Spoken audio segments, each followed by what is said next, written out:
over I don't think is it's obviously the right thing to the do. mark So yeah, that's a thing making we wanted to armor make good. sure.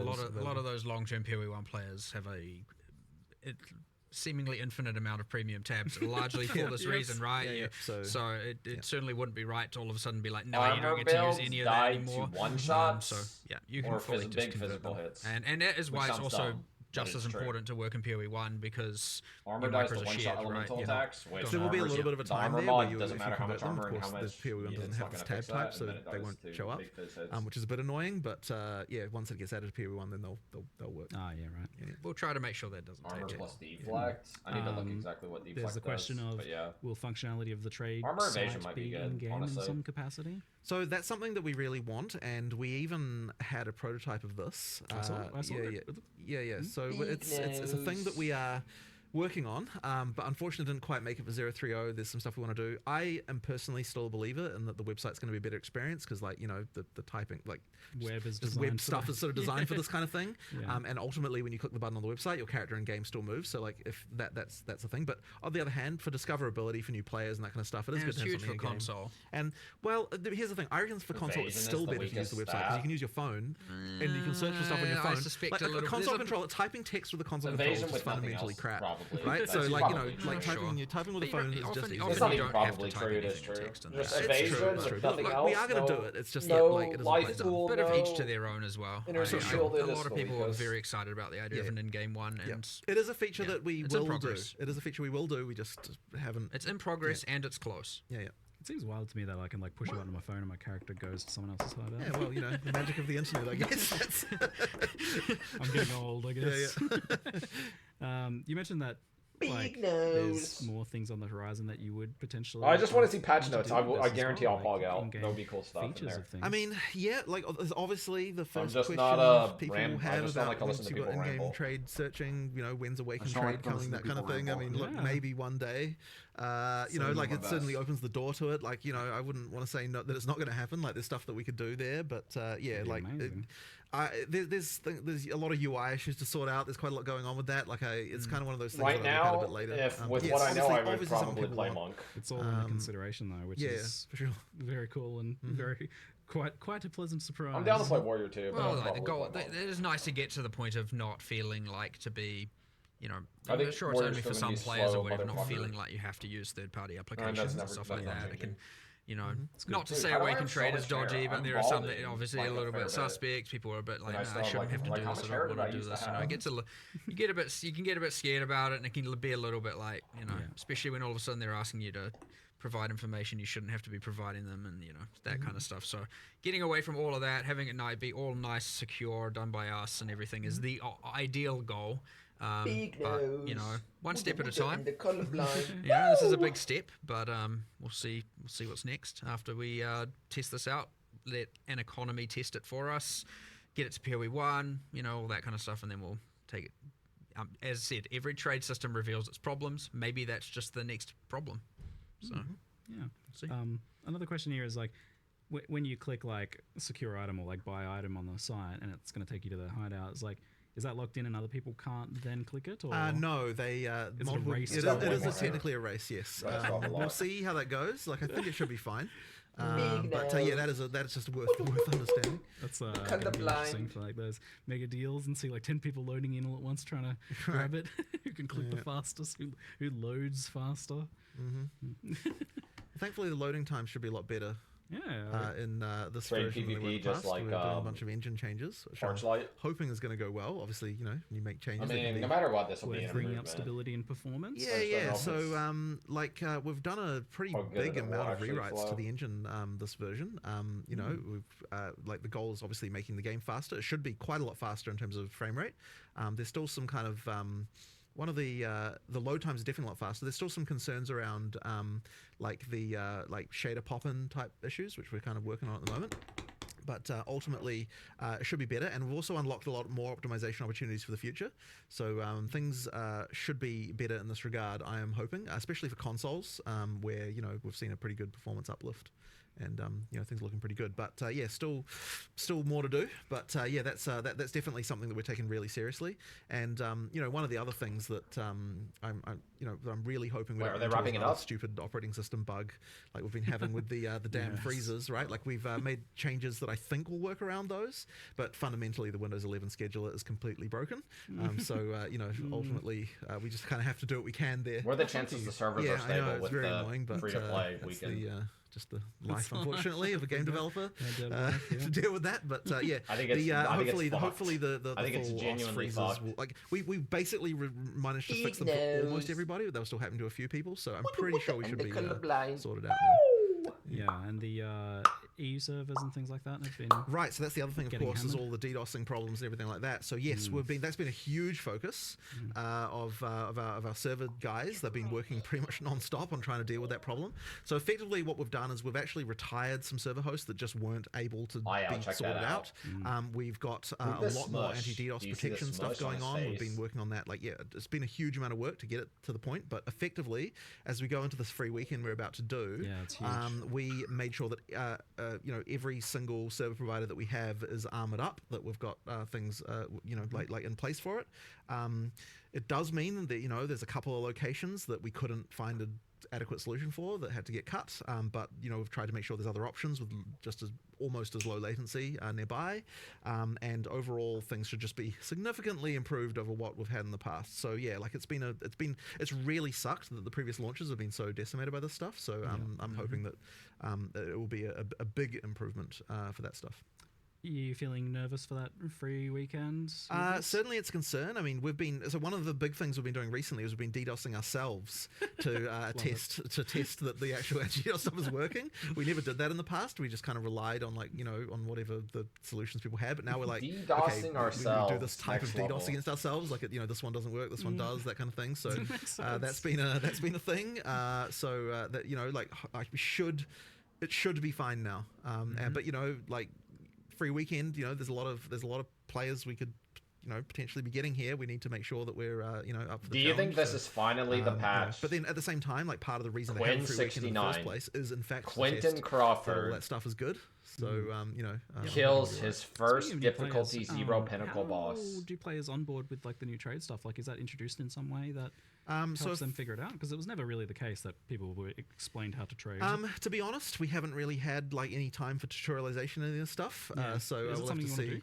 Honestly, I have to see how it goes. Like we'll have to see. Like to be honest, right now we don't even have a sprint tutorial in. Like it's been, we probably need to get that in there at some point. But the focus right now is like get the features working, get them good, like get the people testing them, and then we'll get we'll make sure that we've got the onboarding stuff. We'll circle back into a big.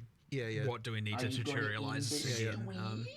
Maybe like a zombie chase you at the start of the game or something. I don't know. I have to think about that. See, the harsh reality of tutorialization is unless you put a big red wall in front of the player and say, no, you have to learn this. Then they literally won't. So, I always appreciated the like kind of lighter tutorialization. I do as well, but sometimes like something that's so important. Tutorializing the trade system will be a little bit more intuitive and easy, at least for the sake of purchasing. Once we have an in-game searcher. I wouldn't have even said to do it before because it didn't. It's like you go to this site and do this. But also, if the tutorial tells you to go buy a microtransaction, it's probably not the best thing in the world. But for purchasing, right? Like, I mean, ultimately, once we've got the in-game version, it's way more easier to tutorialize that, because then you can be like, look, here's the place where that is. So. Okay, that makes sense. Kind of on the economy thing, I can't stop thinking about it. So another thing is, in POE 2 at the moment in particular, there's been some pretty wild exchange rates of currencies and inflation and things like that.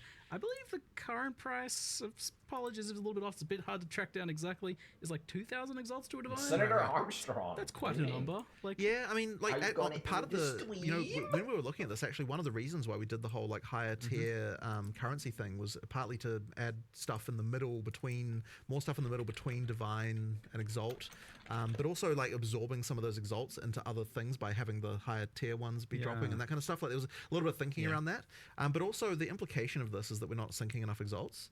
So there's some, we'd have to think about whether or not we want to start doing some more syncs for that.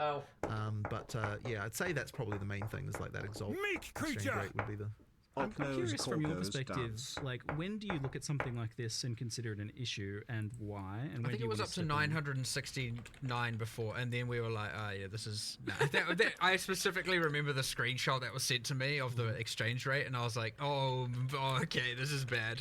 I also wonder whether it's just that the divines, people are wanting to value those more, like they're sinking more of those into uniques, maybe. I was surprised that they ended up being valued as much as they were in ALK Noza Nozeling, ALK Noza Nozeling, ALK Noza Nozeling. Do sink a bunch of divines in case you land a socket, and now you've got exceptional items too. Like maybe divines become even more valuable. Yeah. I don't know that's a problem, but the other thing of like exalts being devalued maybe is a problem. But I don't know. I expect exalts will be not that valuable still, and that's fine because ideally the more common, especially in-game high trade rate, will be the higher tier ones. There actually will be a slightly more sync for exalt in the way the map mods work now, because you've actually got a reason to go up to 6 mods every time. So that'll sync a few more exalts that way. So I guess we'll see how that works out too. Yeah. I'm curious, like, so when you look at the umbrella, you see 969, and you're like, that's a problem. I'm curious, like, what from your perspective is the problem with that? I'm curious what the delineation is between something just being a market phenomena and it's like that's the way it is. Your average player, like, it's a bit different when it's a mirror. And it's hard to explain why necessarily, but I guess, most people can probably relate with that. But when you all of a sudden are seeing something not like over 900, you're like, every now exalt you find is just nothing. Like, it's nothing. It's there is a threshold. I don't know where that exact threshold is, and the threshold will be different for each person. But like, at least if you to be able to quantify it as like, I've found 1% of a divine every time you find an exalt, assuming 100-to-1 ratio. You still, at least that feels like something. You're right. And now you're like, okay, I'm getting 0.1 and now it's 0.05. You're like, what are we talking about here? We're just in a point where like every exalt is, you're getting into filter it out territory kind of thing at that point, which is not great just because the value is so. I mean, you're talking about it being like worth a Reign of Chaos card from POE 1 kind of thing. The higher tier ones. I mean, look, I'm really interested to see what the trading dynamics end up with the higher tier ones, like where the stuff starts to get priced and greater exalts or something like that. I'm curious to see. I have no idea honestly what will happen, but we'll see. There's not a set currency to price your items in. Like, what are they going to be? All different things? It'll normalize into something. There'll be a thing that everyone knows to do. I'm curious about, like, so let's say you go to someone's hideout to buy an item. Obviously, you'll know the price of that item, so you can visit your exchange in preparation to like get the correct currency to buy that item. But if you like see other items in their thing, can you like, I don't know, use the other person's exchange or exchange currency? Do you have to go back to your hideout and exchange? It's just how does that work? I would think awkwardness. Ange probably would let you. I think that would work. It'd be cool if you use could the currency exchange in the other person's hideout. It's the same NPC, right? That would. I actually genuinely don't remember if you can use other people's ones, but there's no reason you shouldn't be able to. Yeah, we can make that I feel like that'd be good if not. We can make it work. Okay, if you can, you can. I genuinely am like, is it actually tried to do that? I feel like I just default go back to the hideout. Here's my advice to someone that's put your currency change up next year. So they're the same person. No. That's a different thing. The person from King's March. It was one of the MTXs that you can get the long neck burrito. Yes, that was a different thing. I was enjoying that people were like calling it a good such strange.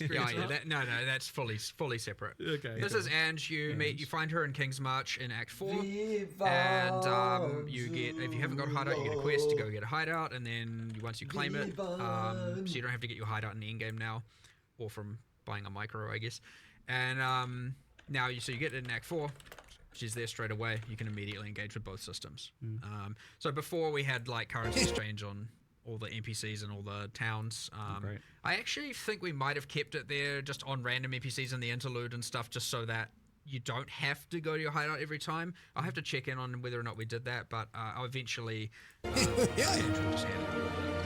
means you're doing dinosaurs. First playthrough in the league, yes. Yep. But the subsequent playthroughs, you can. Yeah, that makes sense.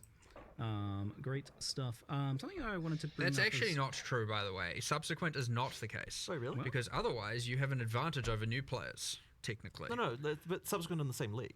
Oh, in the same league. Yeah. Per league, you have to. Per league, you have to. Or you have to have fair ground with new players and existing. You have to unlock it at the same point in time. Yeah. Okay. Yeah, within the same league, completely fine. Yes. All right. Something that people like this announcement? Are they hogging out, or is everybody? I'm guessing everybody's like. We talked a lot about like how you. I mean, there's a lot of buffs for the other archetypes stuff. So it's obviously going to be helped by that. But I'm curious, like, your thoughts on like the point if Lightning Spear is 46% of the top 1,500 players, I think it was, or 15,000 players, or 75,000, or something. Whatever the number is for POE Ninja. So 46% is pretty big. I don't know that we've ever gotten that high. Maybe with we did Legion League Cyclone. Cyclone. 51%, I think, of Cyclone Slayers. Yeah, okay. Something like that, yeah. It was like, so maybe... So we're not quite there. Two other times. Not quite there, but obviously it's that's just as bad. It's just as bad. To be fair, that's... Oh, I'm only counting one class there, actually. Lightning Spear is across many classes. So, maybe it is the worst it's ever been. Because that's just the skill gem itself. Across both games, yes. True. Well, either way, it's bad.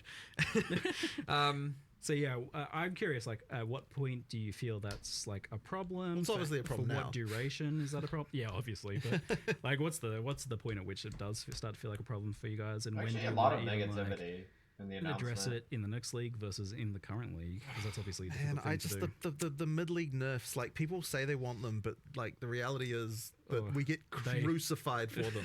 Absolutely crucified. Like, it's just if you get on it fast enough, yes, you have to get on it so fast, basically, to make it get away with it. And if you can find it, but if you don't know about it for 3 days, well, I know it's silly to say, how do you not know about it for 3 days?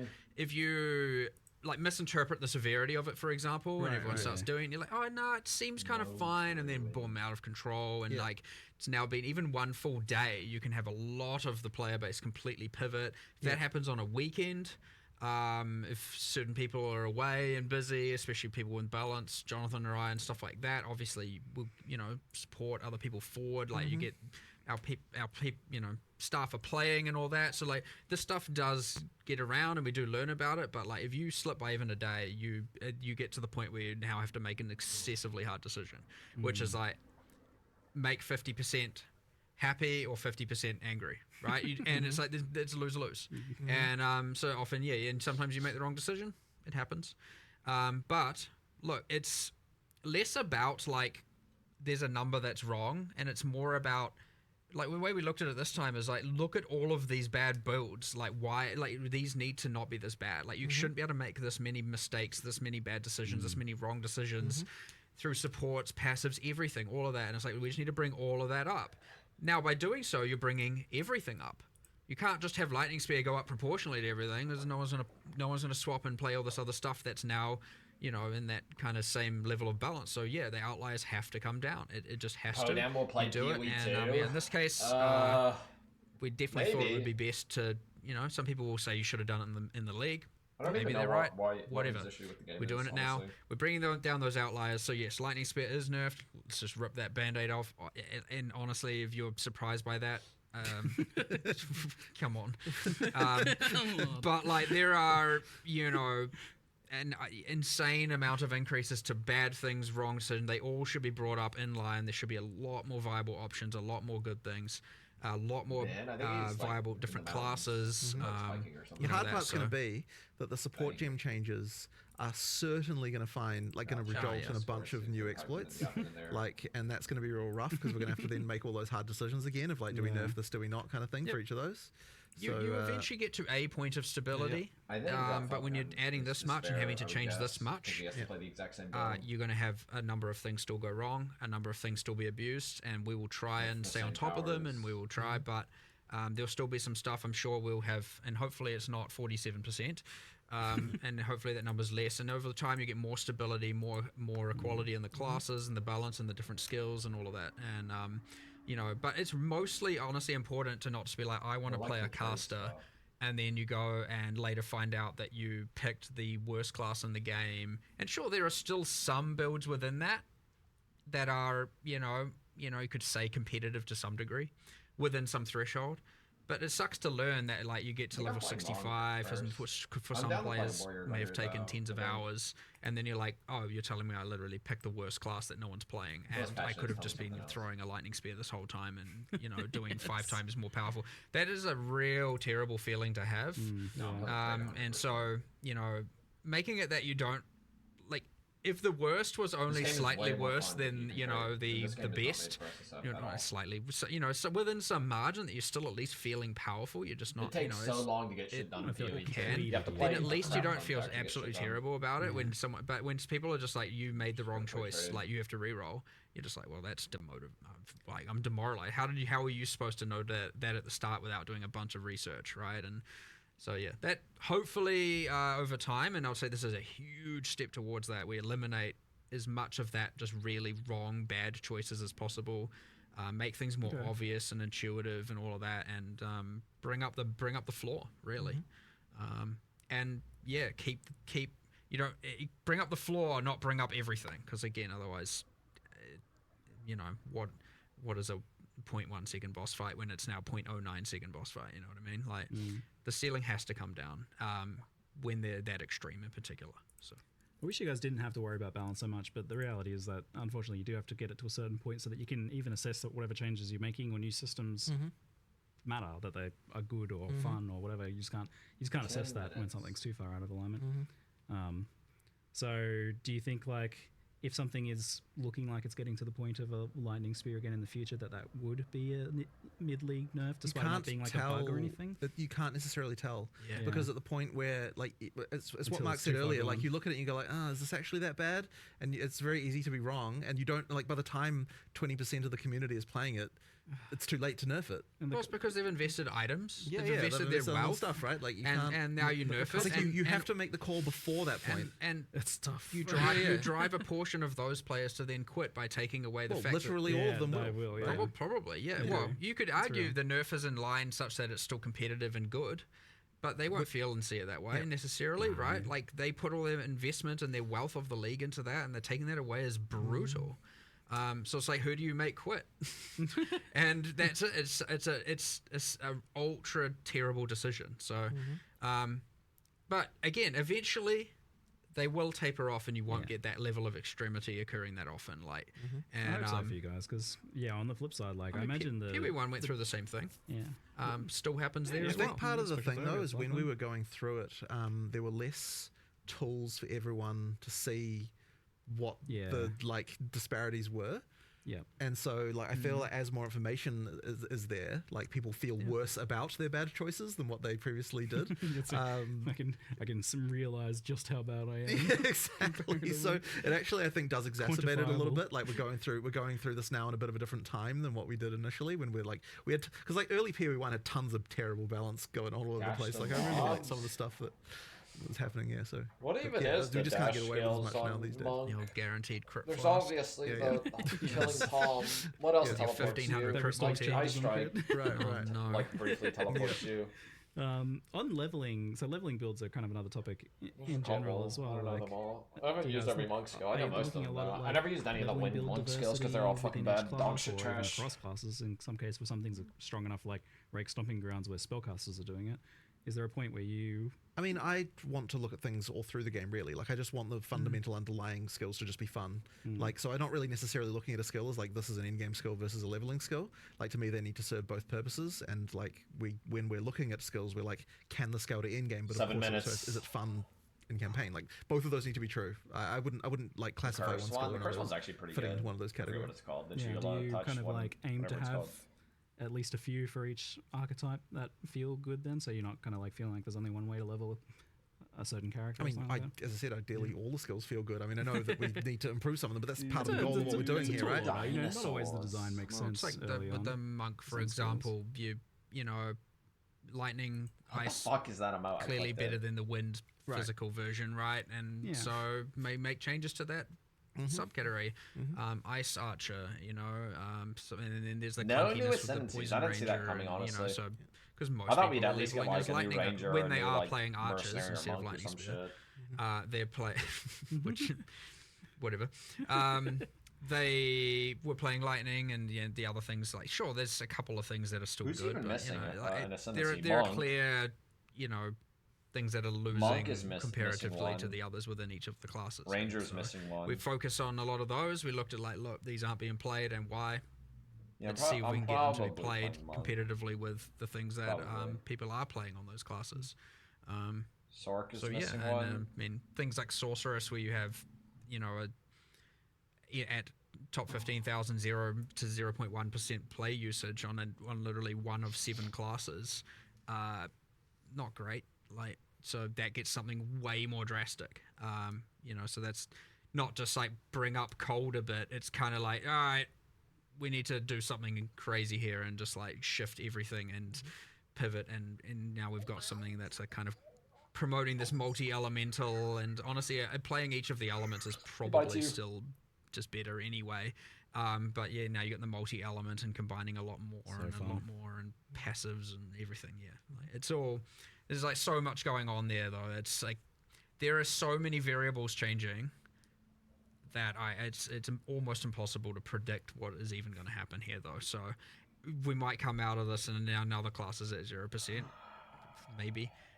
Then we have a new goal to fix. You know what I mean? Like, but that's not by design. Like, you don't want that to happen. Yeah. Honestly, the Warrior Fire stuff looks kind of cool. I just don't know how the fluidity of mapping what that would be. Yeah, it's exciting. I don't know what I'm going to play.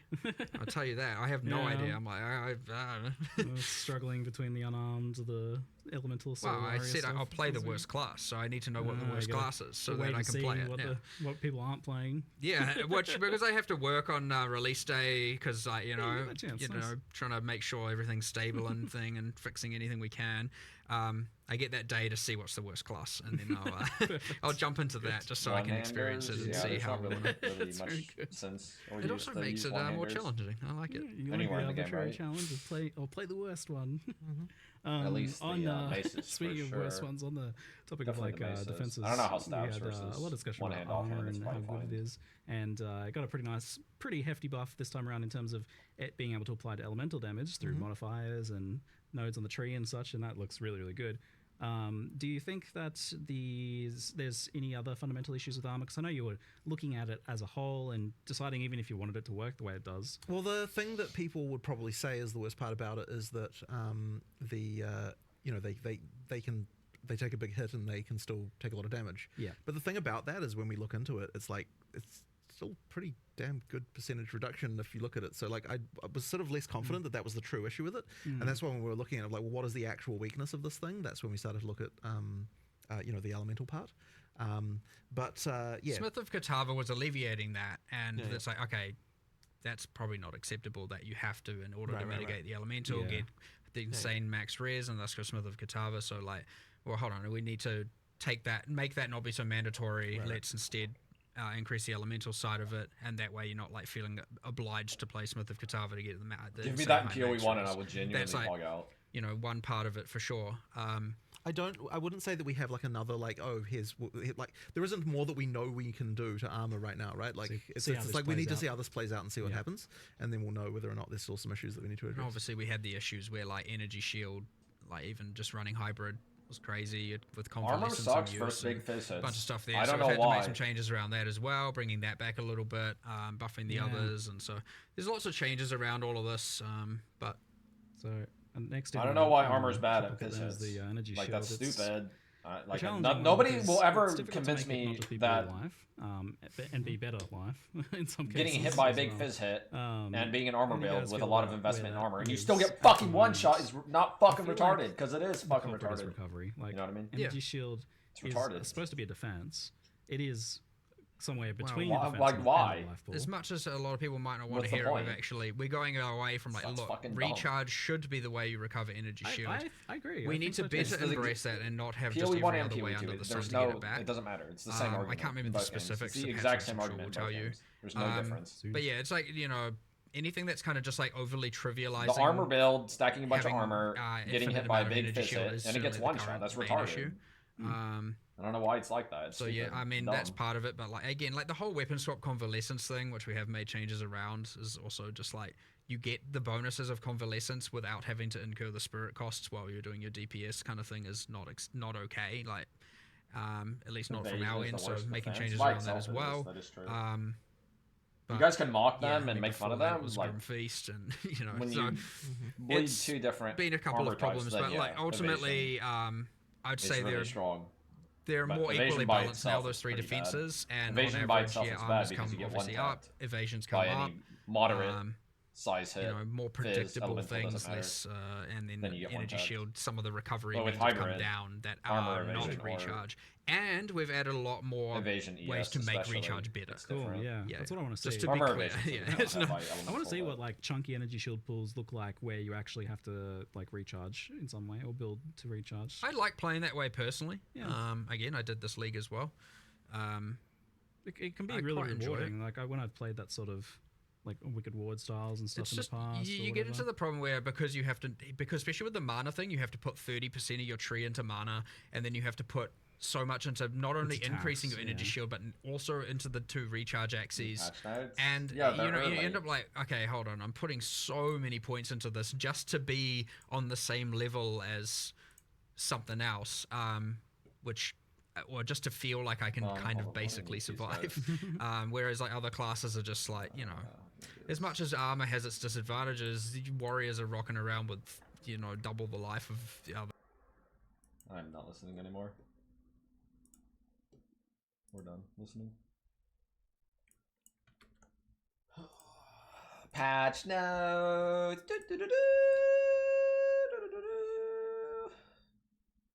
Act 4. Hooray. Doosh. Abyss. I just want the meat and potatoes. In 0.3, we're making very significant changes to character balance across the entire game. Our goal is to increase build diversity. Okay. Are they gonna like tell us the exact like specific of these gems, what they do?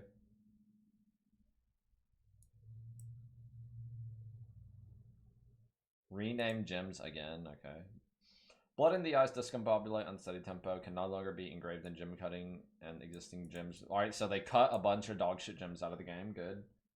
Updated the wording for support gems, which add a cooldown to supported skills. This has not resulted. Control F Molten Strike. It's called Molten Blast in this game. This has not changed. Which incorrectly had a 6-second cooldown once stated 8. It now correctly has an 8-second cooldown. Okay, I guess that was nerfed. Whatever. Updated the description of less gas. I don't care about minions. Support gems which support you yourself can no longer support persistent gems. They can still support that have a persistent component and a manually active component such as Plague Bearer. So I'm guessing this is like Ghost Dance nerf? Is that what I'm understanding?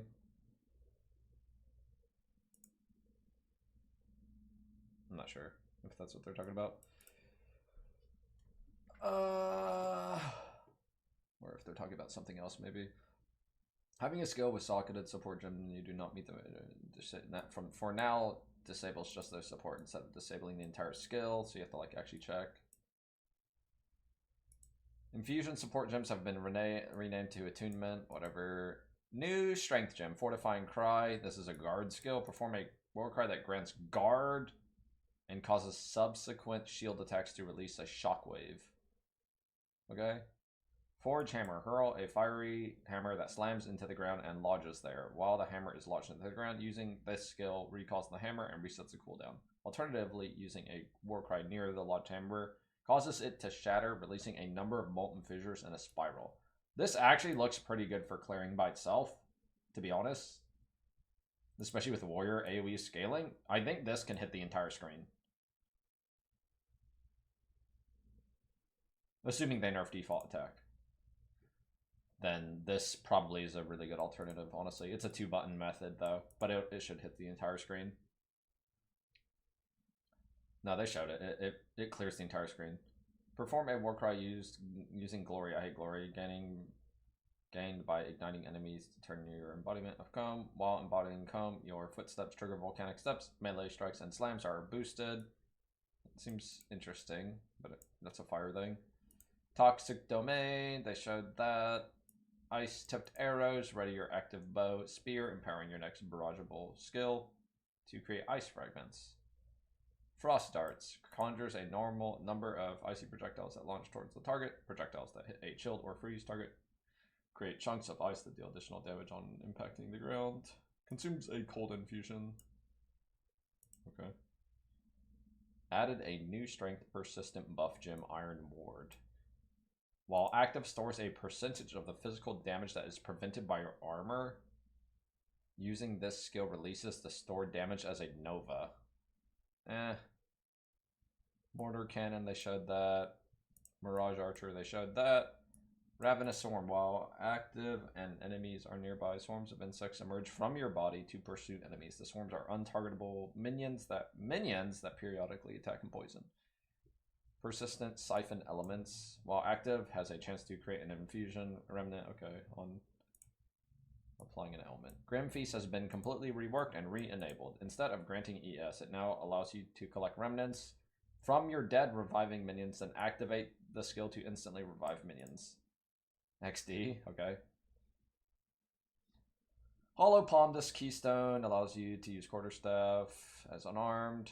Don't know how strong that is. It looked like it said it had scaling based off your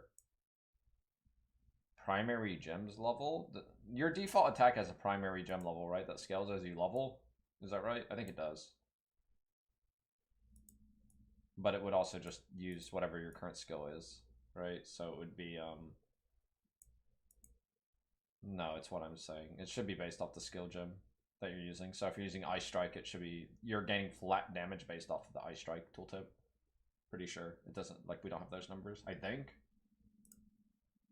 I'm pretty sure what I'm saying is true. Right? Like, someone who has some amount of brain, I'm pretty sure. Hollow Palm, whatever gem you put it on gets flat damage, I think, based off the gem level of the skill you're using, I think. And that we have no information on that flat value. I could be wrong, though. Because there's no tooltip information of, like, any number, actual number value. Yeah. It's going to be based off gem level. Black Flame Covenant, this is the Chaos converted, fired into Chaos.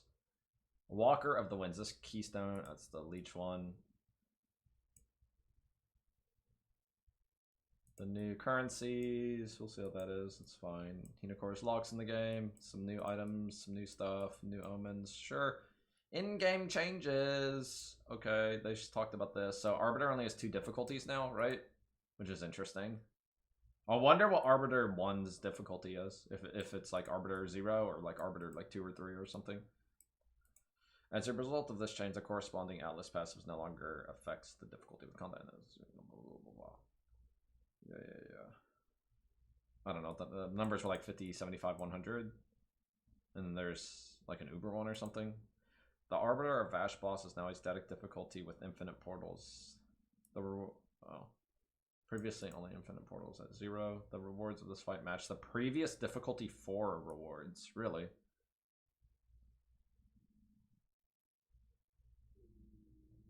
Is there only one? Yeah, there is an Uber. Okay, there's an Uber version of the Arbiter of Ash.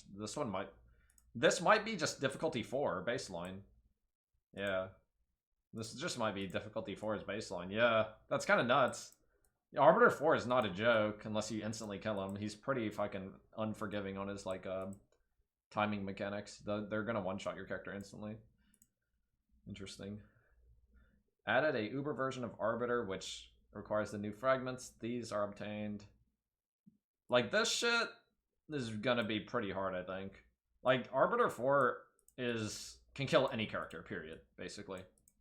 Right? Arbiter 4 basically can kill any character. You just get slightly fucked up on the timing and you die, cool. But if this version's even harder, that's gonna be like an actual boss fight. Acquiring map Atlas passes has been adjusted. Slaying a map boss in 79 has at least 6 modifiers, 80, blah blah blah. Slaying an anomaly boss, Citadel boss. I'm guessing anomaly are the mid-tier ones that they're talking about. Killing Arbiter at any point. Olroth, Origin of Flame no longer spawns in logbooks. Huh, so it's just a fragment thing, right? Modifiers on Waystones have, yeah, they're different now. Unidentified corrupted Waystones can now be used to access a corrupted nexus. I don't even know what the fuck that's like referring to. Waystones can no longer have greater than 8 modifiers. Items found in very high level areas that can have a random quality now have up to 30. Quality currency still cannot apply more than 20. Whatever. Items that can have a maximum sockets of 2 now have a very low chance of generating 3. This is a weird change, but I mean, I think it's cool. It's more RNG. The corrupted. Yeah, I know what it is, but like, this is just unidentified corrupted maps can now be used to access a corrupted nexus. Like, I don't understand what they're saying, what they're trying to explain. Whatever. The detailed record expedition notable provides +1 level, blah blah blah. It no longer provides 30% quantity. Oh, I see, just 4 implicit versus 3. The he approaches ritual notable. It's 40% increased chance to magic and rare. Oh, monsters. Okay, I see. Magic and rare, more magic and rare monsters in your map. More essence tiers, blah blah blah, whatever. Perfect essences and essences obtained through corruption remove a random modifier and augment a rare item. Yeah. So it's just like chaos slaying a modifier. Remove one, add one, whatever, annul thing. Unique strong boxes now have their own minimap icons. Cool, sure, why not? Added a minimap icon for some beetle dude. Delwyn no longer appears alongside Asmirian West during the campaign after you encounter him the first time. Skill and persistent buff gems now sell to the vendors based on their, okay, you get more gold if you vendor. Omens can now stack up to 10. Gems can be currency exchanged. Nvidia, don't know. Player changes. When holding down the dodge roll button, your character will now go into sprint after they finish the roll. The primary purpose of the sprint is to navigate faster when out of combat, although if you do take a hit while sprinting, you fall to the ground. Dude, that's fucking LFG. You can no longer socket multiple copies of the same skill gem into your main skill sockets. Interesting. I said that was a problem from the beginning. I don't know, like, I didn't feel like I saw too much of this last league, honestly. Skills not granted by gems and skills socketed into persistent buff skill gems do not count towards this limit. You can still have multiple copies of specters or tame beasts. Okay. Attributes are cheaper on gear. I feel like this is what I'm looking for. Attribute requirements on skill gems have been lowered. That's only high level gems, it looks like, though. Fire damage no longer inherently has a chance to ignite. Instead, it inflicts flammability. Flammability is a debuff that lasts for 4 seconds and grants all fire damage against the enemy a chance to apply and ignite equal to their flammability magnitude.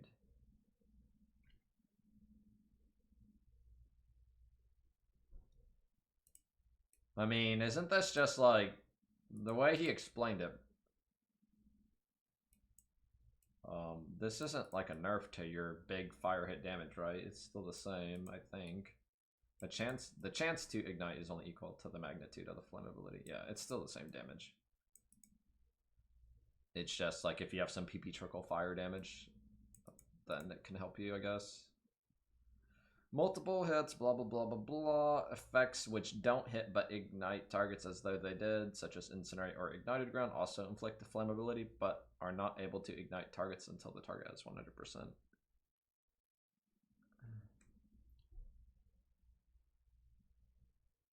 These changes do not affect how ignite itself functions are calculated. Yeah. So that's what I said. These changes also apply to any other non-fire damage that becomes capable of igniting and to enemies. Yep, sure. Shock now lasts 8 seconds. This is pretty big. Chill now lasts 8 seconds. Also pretty big. Overflow effects on life can now overflow up to 1 point. So they nerfed overflow. Interesting. I don't know what overflow builds were OP. There was like a chest, I think, that had an overflow or something that people were using. This might nerf the one dude, Invoker. Right? Doesn't this nerf Invokers meditate? I think it does.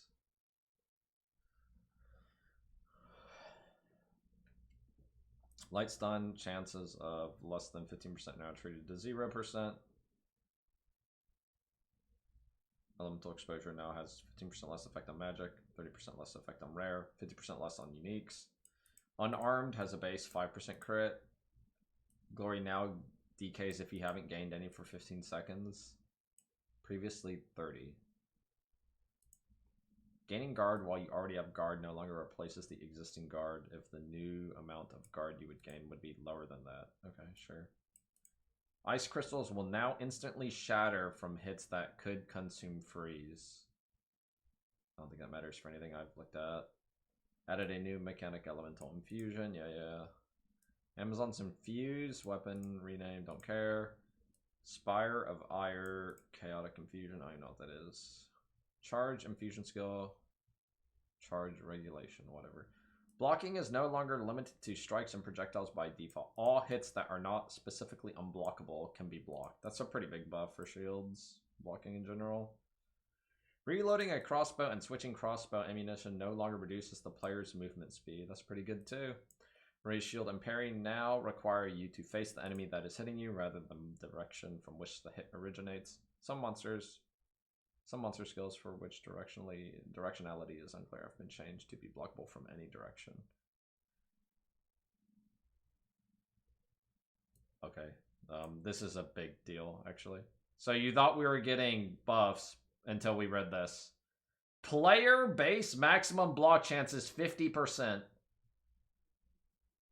So no matter what buffs we got, they're all giga nerfed by this.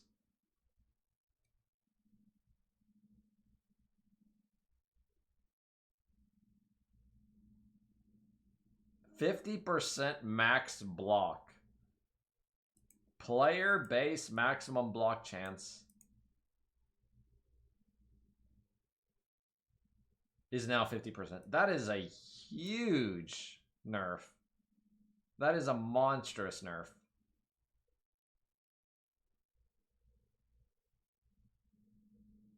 That's 50% EHP cut. If you're playing 75. Which most warrior builds were most good hardcore warrior builds were 60 plus block for sure. I think I ran like 68-ish. No, I remember having like set cap blocks sometimes. Like I kind of fidget around like 65 to 75. Yeah, it is a big nerf. Goose to Covey, thanks dude for the resub. Players now gain even more accuracy per level, and each point of dex gives even more accuracy. Okay. Isn't there a node that gives you damage per accuracy or something, or attack speed per accuracy? I mean, that just got buffed with this. A big buff too. Player minions now always hit with their attacks. Player projectiles skills now fire a minimum of 1, even if they should fire 0. Swapping weapons is now instant, which is insane. All charge-consuming skills now pause their corresponding charge's duration while in use. That's a buff. That's a pretty big buff too, actually. All charge-consuming skills now pause their corresponding charges. Huh. Interesting. That's a pretty big buff. Clarified on stun, blah, blah, blah. Light stun, heavy stun, whatever. Updated the ice crystal keyword to clarify that it blocks monsters' movement. Oh, just text shit. Don't care. Ascendancy changes. The answered call notable now provides 1 max number of totem. That's Warbringer. This is all Warbringer. Ancestral spirits. Ah, yeah, ancestral spirits, dude. Instead, minions from the skill now have 1% attack speed per 3 dex, so dex scaling. They fuse those nodes. And then they nerf this afterwards. The Renly's training notable now grants 35% base chance to block from an equipped shield instead of equipped shield's value. I hate this. I don't understand this change. So good shields will roll like 45+% block, so it's already nerfed from 40, right? Am I wrong? Like 35 base block chance is extremely low. That's really, really bad. That's like a white shield, right? Am I wrong? I don't play Warbringer, but I'm pretty sure this is just a nerf.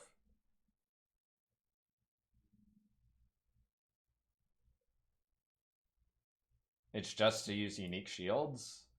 Yeah, I guess it's Savala nerf, I guess. Sure, whatever, but like... That just sucks, period. Anyway, reading on. The Turtle Charm Notable no longer grants 25% less block chance. Okay. Or can block damage from all hits. Instead, it now provides you take 30% of damage from block hits and maximum block chance is 75. You take 30% of damage from block hits.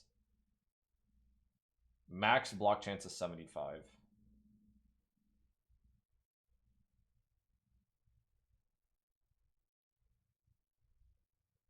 I think this is...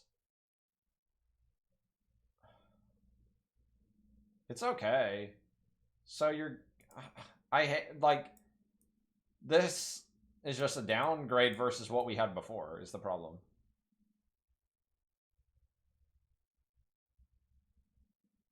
You have to raise it, though? On this? No, you don't. This is just guaranteed, right? Yeah, you're wrong. I'm right. This is just 75% chance to block everything. This, you're trading 50% block cap to 75, and your trade-off is this. So you gain the 25 block, but you take 30% damage from any hit you block. It's pretty decent, but, I mean, versus previous two patches, previous two leagues, I mean, it's just a net. It's just weaker than what we had before. So they buffed this. This is like 10 PDR, right? The Jade thing, and now it's just 100% uptime, I believe. I don't like I don't like this Ascendancy. I think it had a better identity before this patch. I think this is overall, like, kind of worse. Arguably worse, I would say. Like, relative to this patch versus what other characters can do with blocking, it's pretty good with 75 block 30. But, like, people didn't even play the old Warbringer. The only reason to play Warbringer is probably this, but I don't even know, like, totems, like, type stuff. I think totems are completely reworked anyway, because they're going to use your weapons damage now.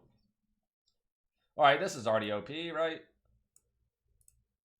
Your body armor, now 35% of armor applies to elemental damage from hits, but you're Smith of Katava, so it's kind of bad, actually. And the reason why it's kind of bad is because your body armor is your #1 source for your armor, and you can't get big armor on a white body armor. 3% regen instead of 5. Nerf, nerf, nerf. This is nerf. Nerf, nerf.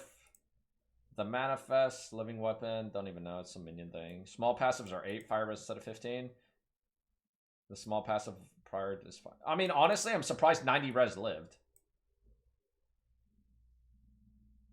Unless they nerf Inferno class, this guy's still 90 res. Which isn't even a nerf. Like, this guy's OP still, for sure. Gimling Legionnaire.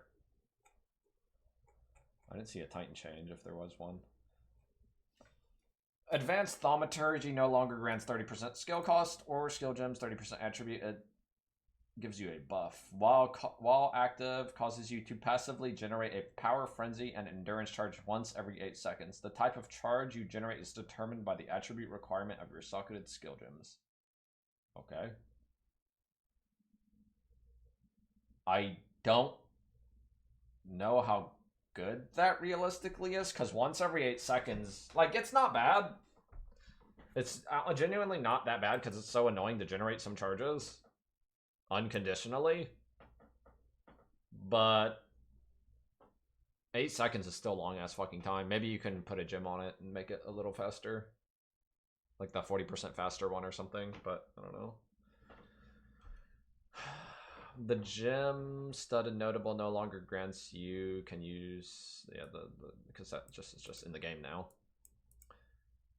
Hits against you have no critical damage bonus. That's pretty strong, honestly. Skills cost less, 40% less movement. This one's kind of giga. You can get crit immune, but I mean that's all the class is.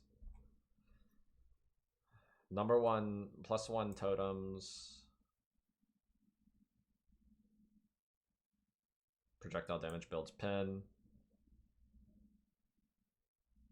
Gain deflection rating equal to 20% of armor. Okay. 40% more immobilization buildup. Whatever. Some minion garbage. Don't care. There is no limit on the number of banners you can place. And banners gain 5 glory per second. This is pretty strong, honestly. There's no limit on the number of banners you can place, and they generate 5 per second. Like, seconds in PoE 2 are way... Like, that. It's so different than PoE 1. Like, a second isn't a big deal in PoE 2. You're probably just, like, Giga double banner, right? There's Dread and... I think it's just... Are there 3 banners or 2? I don't remember. There's at least 2. I don't know if there's 3. I think there's 3, though. There might be 3, or they're just 2. There's Dread Banner and there's a War Banner, right? Added a new strategic embankment to some minion shit, looks like. No. Yeah, it is. Ritualist. It's not even that much better. Like, this node, I don't even understand. It's just life recovery. What to do? Amazon, 15% excess of crit chance, or with accuracy, right? Previously 25%, yeah. Now grants 3 surges when consuming a power frenzy. So they buffed the second part, though. Meek creature! Thanks, dude, for the sub. I said your name right. Pathfinder. 50% of evasion rating now also grants elemental damage reduction. That's quite a buff.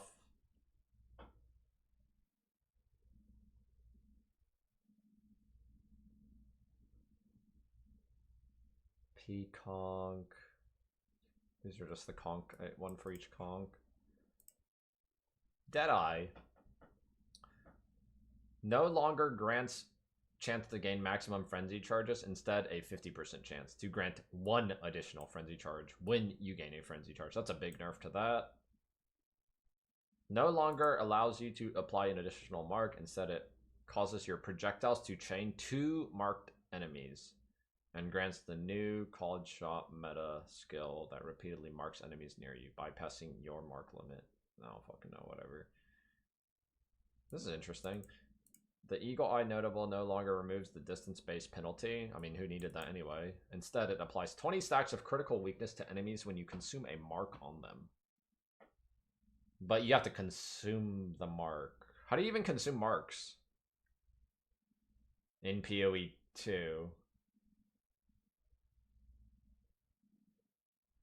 Yeah, consume on crit. Sniper's mark. Freezing mark is just freeze, right? Yeah. I mean, this is a lot of damage on single target. Invoker. Okay. Looks like they changed meditate. The elemental expression granted by and scatter.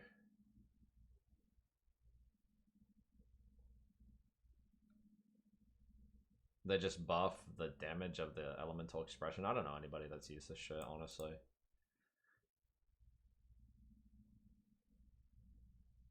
Does elemental expression? I wonder how elemental expression even works, because I've never used it. Is it actually a good thing for like high attack speed scaling? It might be. Like, I wonder how. Like, I need to look at elemental expression in game because I've never tried it. I wonder how good it is for if you're playing very high attack speed with like auto attacks. The meditate skill granted by Faith of Choice Notable now has a cooldown of 7 to 5 gem. Meditate now provides... Oh, it's still the same. It's just buffed, actually. Wait, what? It's buffed, but it's only 1.5 max. Right? But it's going to instantly recharge the full, because it has so much more energy shield recharge rate built into it. And the cooldown was shortened. Yeah. 1.5, but, like, you can full heal your ES, like, instantly. In between monster attacks. Boss attacks. Alkaizer VoD no longer grants a chance to do percentage chaos. It now grants leech recovers based on chaos damage as well as physical. I kind of like the first, like what it was before, honestly.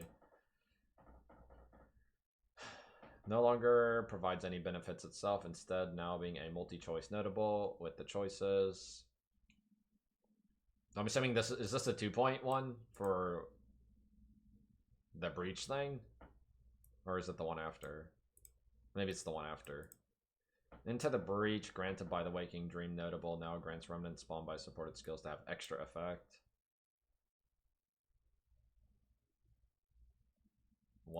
This isn't this the same? Oh. Grants a new skill. I don't fucking know what that is. The Embrace the Darkness notable passive now has Darkness Reservation lasts for 5 seconds. That's a... I haven't actually played this in practice, but like it being 10 seconds to for your reservation to fix is like stupid.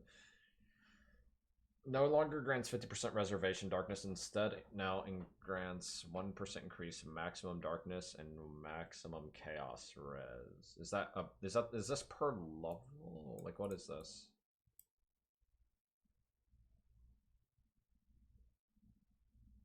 Inner Silence. I'd have to look at it.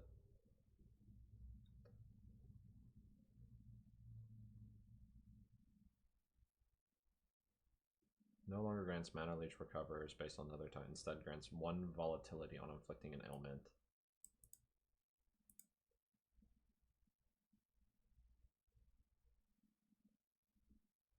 It now grants chaos damage, does all magnitudes. That's kind of cool, changing every 2 seconds. Oh. So this guy got nerfed but buffed at the same time, I think. Like, I'm pretty sure 1.5 nerf on your overflow is like giga nerf. Especially how this class works. And they nerfed it more. Nerfed the crit damage even more. Again, second time in a row. Sanguine Tides. And no longer provides crit. Ignore monster armor instead. Gain 1 life flash charge per 4% life spent and 50% less life recovery from flash. It now has when your life flask reaches full charges, 40% of its charges are consumed. Gain 1% of extra physical damage per 3. I don't know, whatever.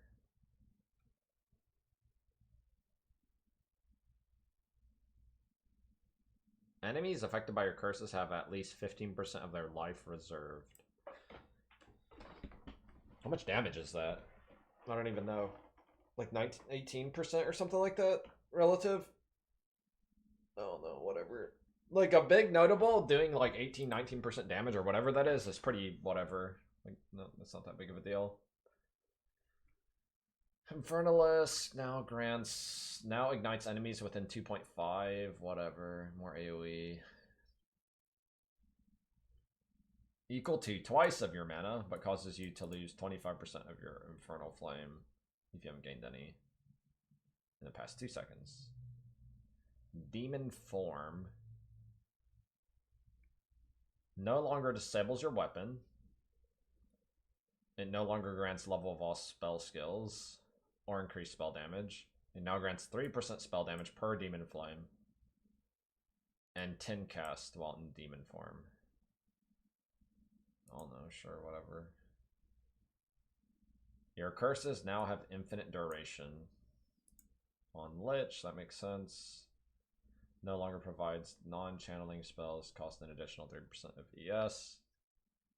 Blah, blah, blah, blah, blah, blah, blah. It now provides 30% more spell damage when sacrificing ES. Sacrifices 5% of ES when you cast a spell, and sacrificing ES does not interrupt recharge. I felt like for 30% damage, that's like a fucking big-ass cost, honestly.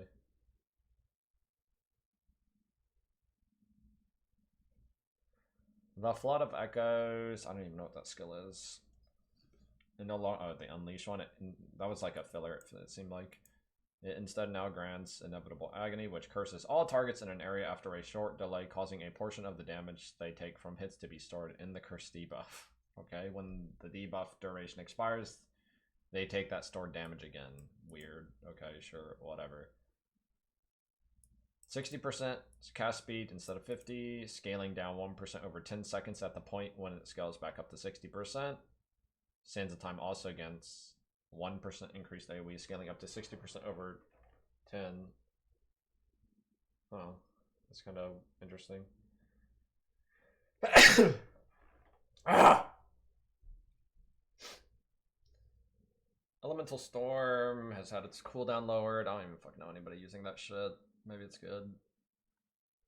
Instead, it now provides +1 limit for all elemental skills. I don't even know what you can limit. Like, Firestorm is the only thing I don't know the spells that well, because I think spells are bad, but Firestorm, only thing that comes to my head. Solar Orb, Firestorm. What else has limits that are elemental spells? Orbistorms. I don't know. I feel like none of these really matter. I guess Firestorm's like the one I can think of that maybe is okay. 1% increased effective Arcane Surge. Instead, it now grants 20% of damage as taken from mana before life, and 20% magnitude of Arcane Surge per 10% missing mana. Okay, so as you get lower mana, you get more mana back. Arcane Juice. No longer grants exposure. It now grants remnants you create to reappear once every 3 seconds after being collected. Hooray. 50% chance when collecting an elemental infusion to gain another different elemental infusion. Okay, sure, whatever. Passive skill trees. So those are all the Ascendancy class changes, honestly. There's not a lot. Like, I'm surprised that the Warrior guys got nerfed. Both of them. Like, everybody knew Smith would get nerfed, but like, Warbringer nerfed too. This is weird to me.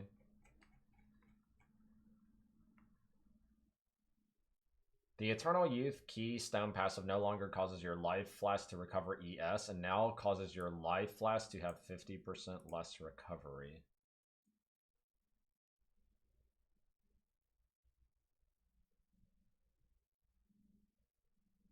Okay. Read what I've highlighted. I'm not playing Warrior.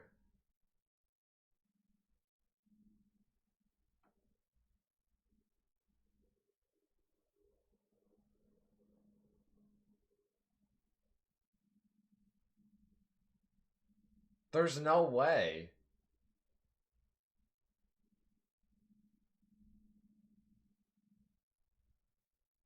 I already didn't want to play Warrior. They nerfed block and they nerfed their life. I hate to say it, but like, you can't make this up that they nerfed life. Yeah, because the life numbers are so incredibly like insane, man. Life was just too strong. What the fuck? This makes no sense at all.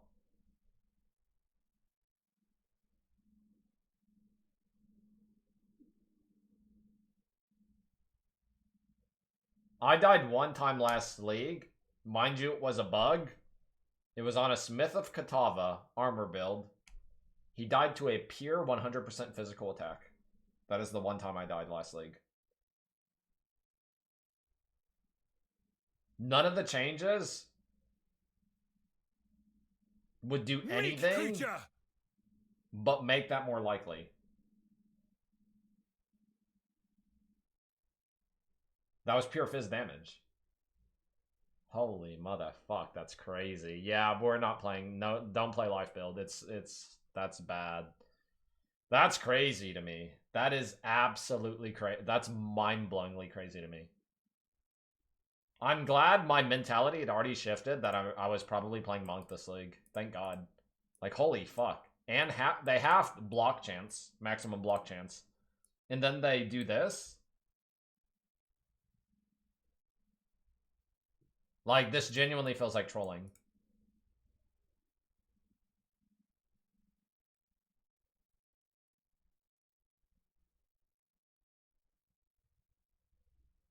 The Resolute Technique Keystone passive now grants double accuracy instead of your hits cannot be evaded.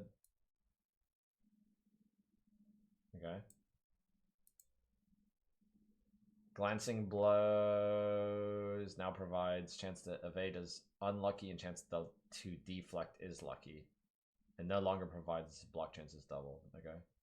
Added some new clusters on the tree. Added some reservation shit. Added some small passive shit. Sure, whatever. The base damage scaling of all players' spells and secondary damage skills have been tweaked to scale better into the late game. Generally speaking, spells that do not have damage number changes called out below will have near identical base damage at low levels, roughly 5% more at gem level 20 and roughly 20% more damage at level 30. Mana has changed, they said that. Banners no longer gain Valor, but instead generate glory when you attack enemies. They all require 200 glory to place. Banners can gain glory while the banner is placed. Okay. Banners are global limited at 1. Curse skills and skills that apply exposure now can't apply those debuffs to enemies that are significantly higher level than the skill's own level requirement.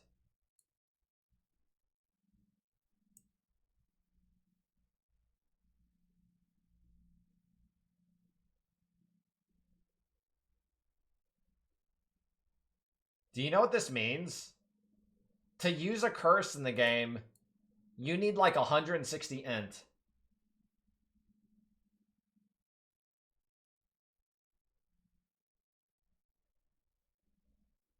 Okay, they nerfed it by 25%. So instead of needing 60 int, or 70 int, whatever it was, to cast a level 1 curse, now you need 120.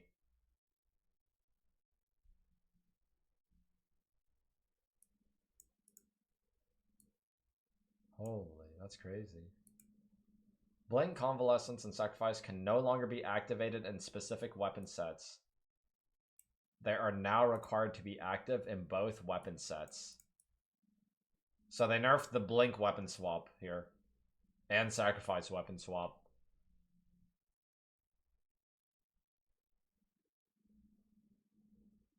They are now required to be active in both weapon sets. And will fail to activate if this is not possible.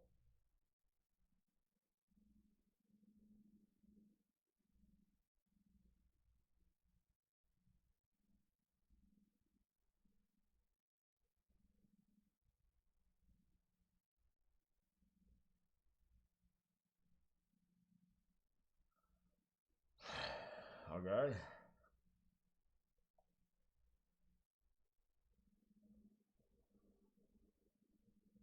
Higher rarity enemies are now less affected by curses. Curses have 15% less magnitude, up to 50% on unique monsters.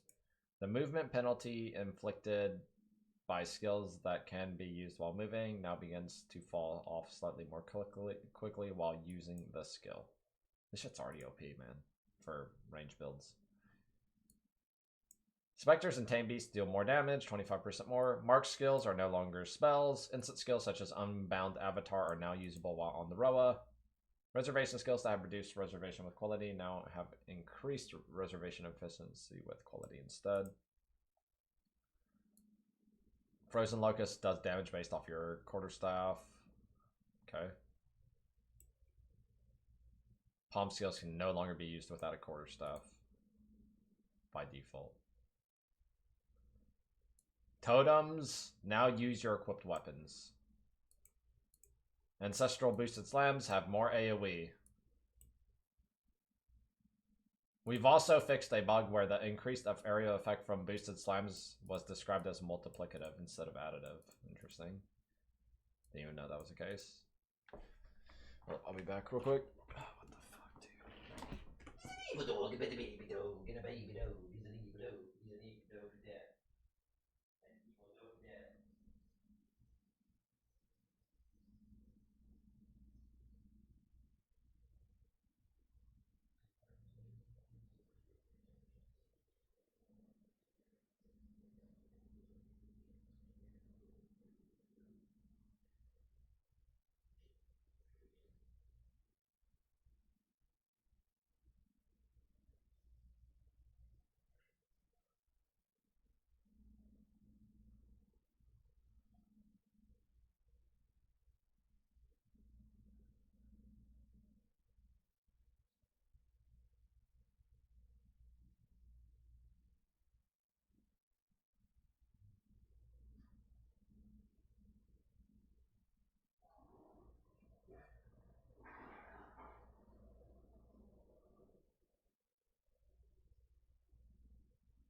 Evil dog of death! Of death! Anyway.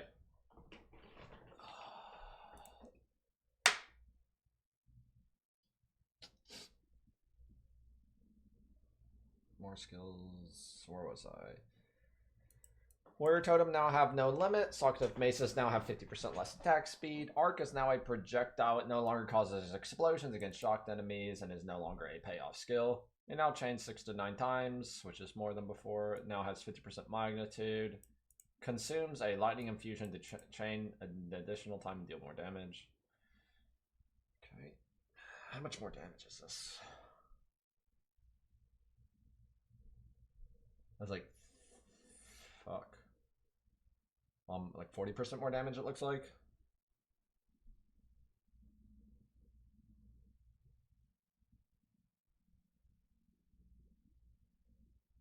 Archmage buff to 4% from 3. What was it originally? I don't even remember. 6? 5? Artillery ballista, that's stupid. Can now consume a fire infusion to leave a trail of burning ground.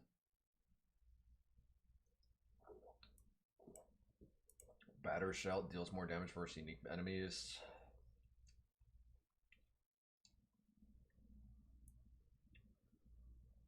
I mean, what was the original value? Because this had this before, I just don't know. Or is it... Is this just the only thing that changed? They got nerfed on the leech. Using Blink no longer counts as dodge rolling. Okay, that's interesting.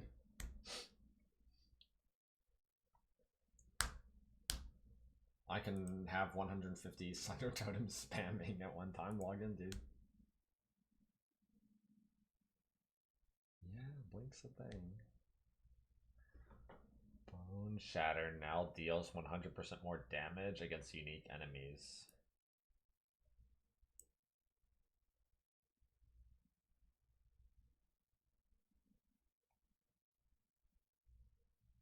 Cluster Grenades got a big fucking buff on the main. Primary grenade damage increased. 50% damage increase, right? Yeah, 50% damage increase. More AoE on the clusters too, on the babies. Comet buffed a tiny bit.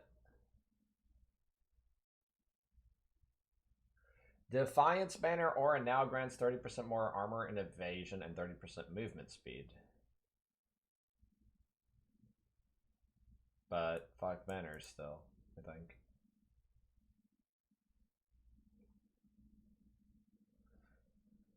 Earthquake. Jagged ground radius is even smaller now.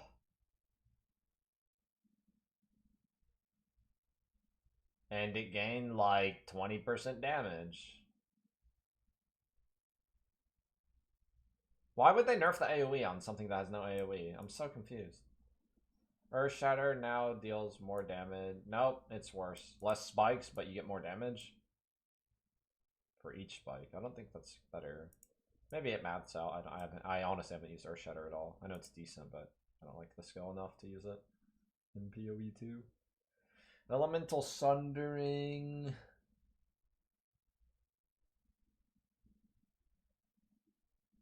Ember Fusillade. Emergency Reload now reloads all of your crossbow ammunition clips and empowers each clip. Interesting. This is kind of good if you're using multiple crossbow skills. I don't know who does that, but the fact that it empowers and reloads all of them is kind of nuts. Yeah. Yeah, Bone Shatter got buffed on the single target damage, actually. Pretty significant. Enfeeble.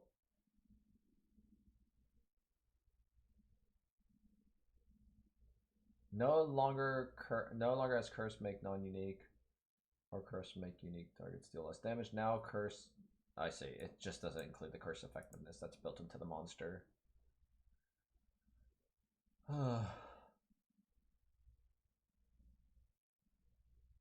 Just generic spells, rescaling.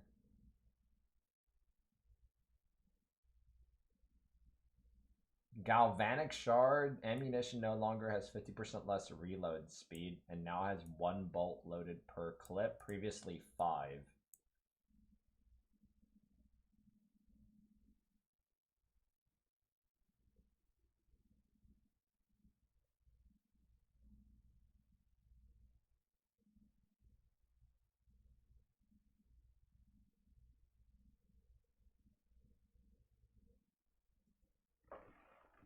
What? Why would they do that? Like, you can't, like, what is this gonna, like, is this even gonna be playable mapping? Like, let me reload my map clearing skill. Alright guys, I'm ready to go. Like, oh, that's lame.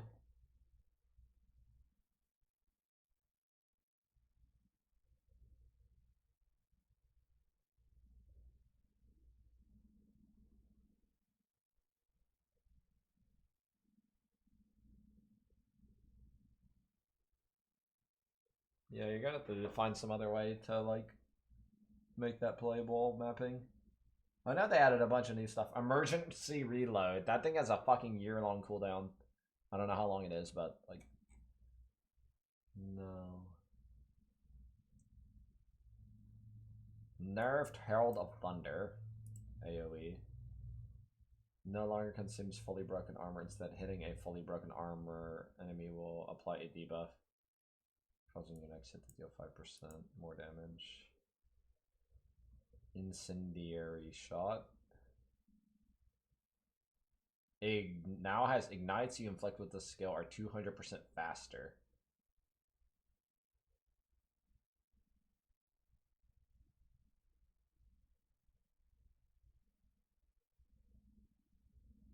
Isn't that triple damage essentially on your ignites? Or am I cooked? Right, now has a ignites you inflict with skill are 200% faster. They also have more ignite duration for each pellet that hits a target. What? This is a shotgun skill, right? I'm pretty sure. Yeah. Weird.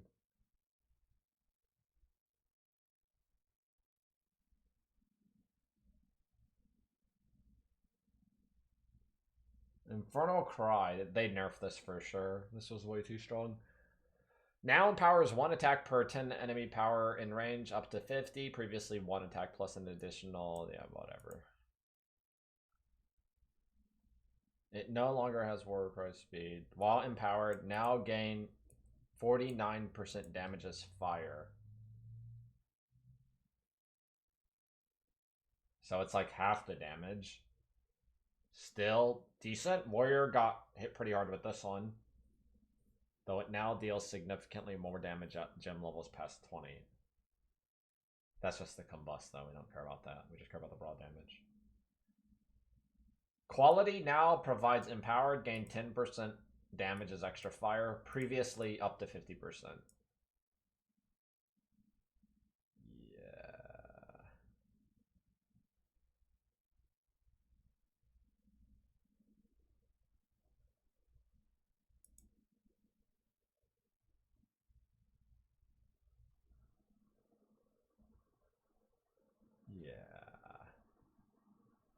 Infernal Cry, another big warrior nerf.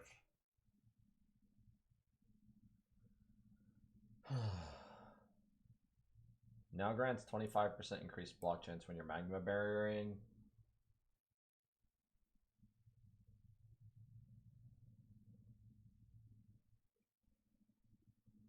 Molten Blast. Now step backwards instead of forwards. What the fuck kind of change is that?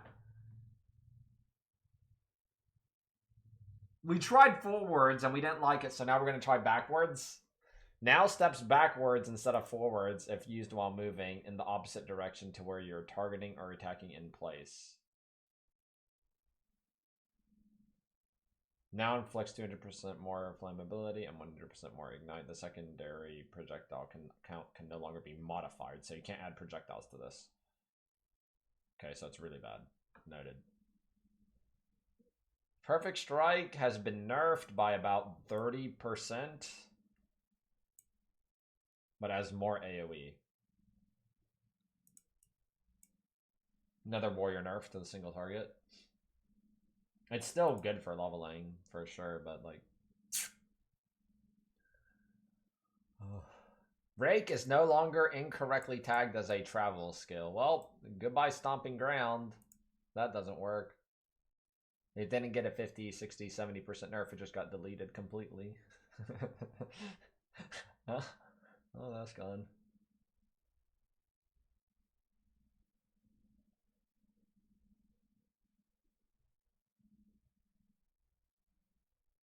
I mean, whatever I'm reading here looks like a big buff to Rapid Shot, but I don't know how fucking dog shit Rapid Shot was before because I've never seen anybody use it, so I have no idea.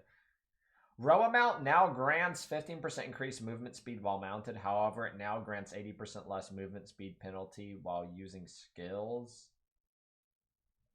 approximately canceling out the bonus while using a skill. I don't fucking know, dude. I never use that shit.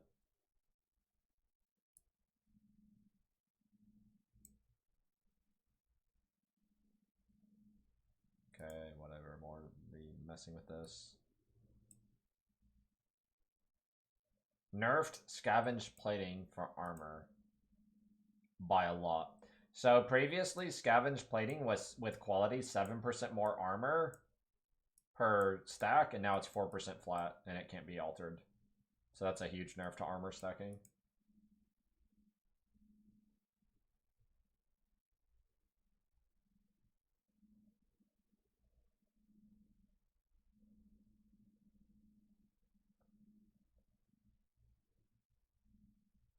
Now empowers 1 slam per monster power in radius. No longer has 100% more power, blah, blah, blah. Now allows you to expend an endurance charge to bypass the cooldown.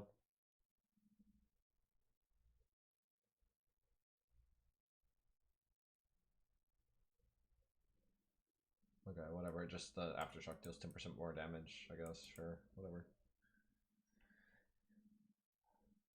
Shield charge. The skill's base movement speed has been reduced by 25%. So shield charge makes you're not as fast with shield charge. They also increase the base attack time a little bit too.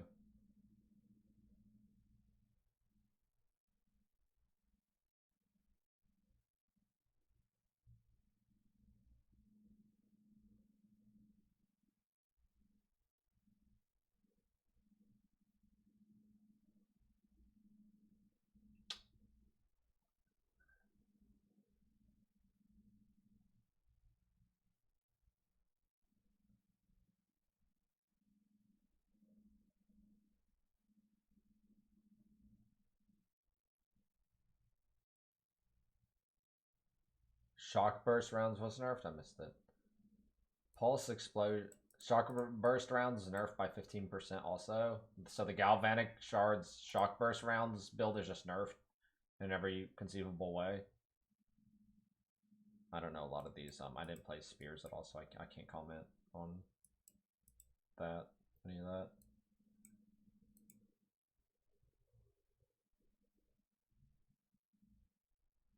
Sunder no longer has plus attack time, but now attacks at 35% attack speed. Previously 65%.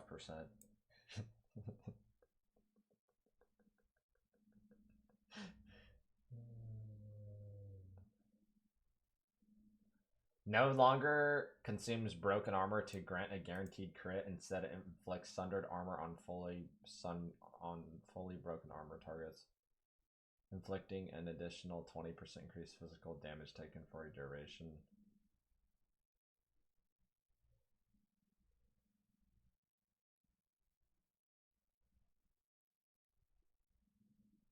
Supercharged Slam is like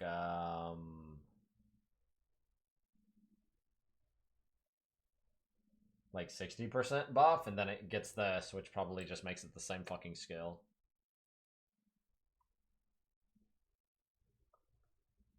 I don't think that matters at all. About quality changed. Temporal chains.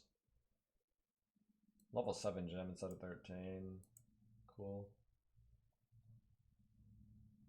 Time of need attributes changed. Sure.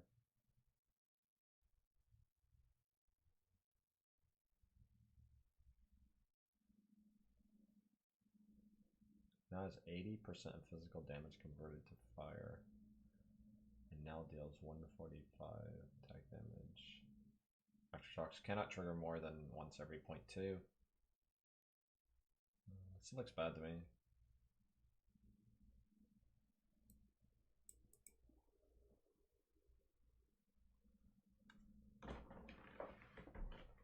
War Banner now also grants attack speed. That's interesting. Like, War Banner is probably pretty decent, honestly. Like, no meme. Just to have it. It's not terrible. More damage, attack speed.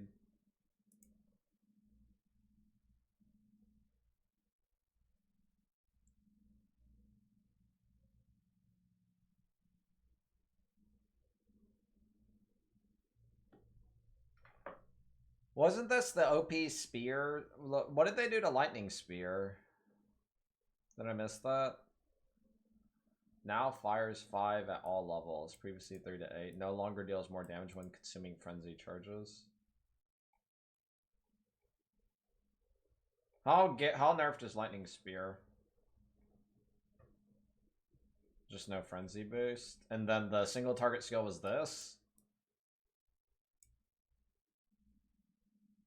I mean, I don't understand the numbers for because I never played any of that stuff, but it doesn't look like it got hit too hard. Beira's Anguish now creates ignited ground, so they killed that build too.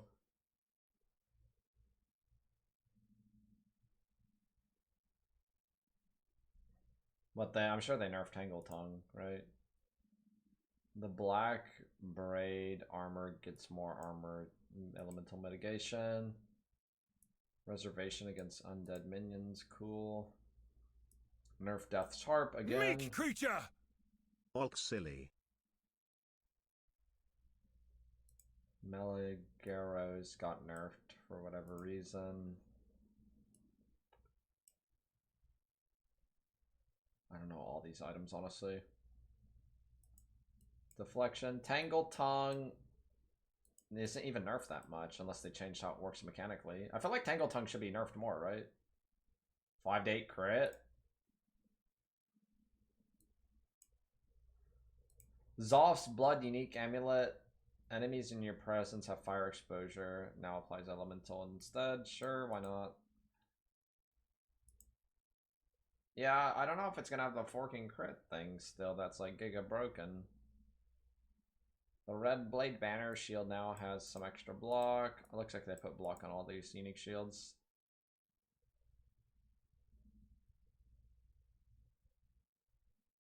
The following unique items can no longer drop. Inferno Clasp, the Deepest Tower,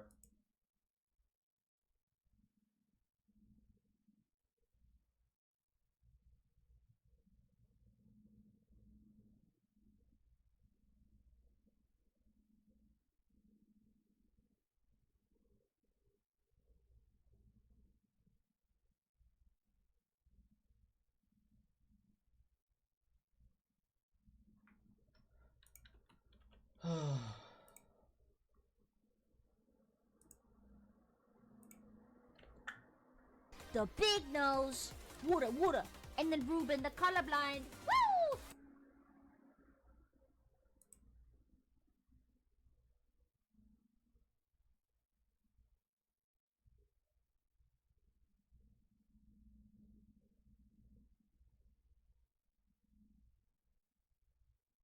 He'd be jizzing it up and he'd be jizzing it down. Orb chants are more likely to succeed on amulets, rings, belts. Okay. The following omens can no longer be obtained. Greater Annulment. That was one of the best ones. I think most of these are bad though. Like these ones are like whatever, honestly. That's fine. These are fine, honestly. I'm fine with this change. If they're gonna get rid of the stupid fodder ones, that's fine. That's fine, honestly. I would rather it be this way. Modifiers on martial weapons now receive 25 crit damage multi at best versus 39, so more nerf. More crit multi nerfs.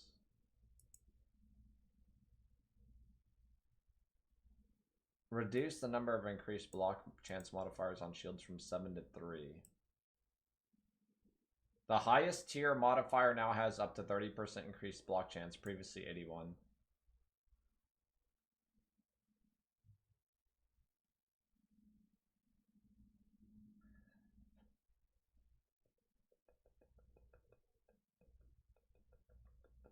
So the old lowest tier is now the new highest tier.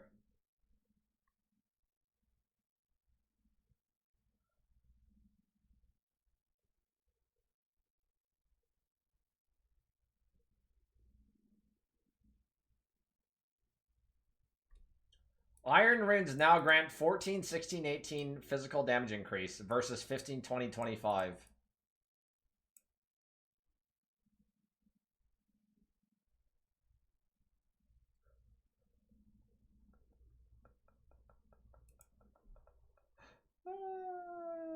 This is some Alk LFG. We're farming LFGs for sure. Iron runes now grant 18% at most on evasion, armor, energy shield versus 25. More nerf.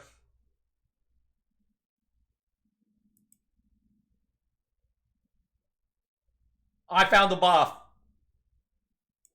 Soul of Jaquani now grants 3% increased life instead of 2%. I found the buff. I found the buff.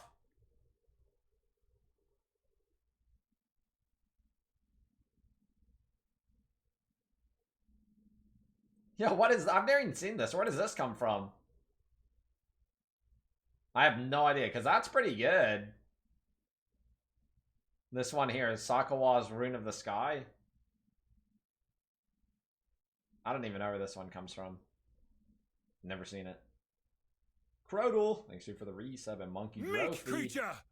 Holy Poedon. Meek creature! Alklufk.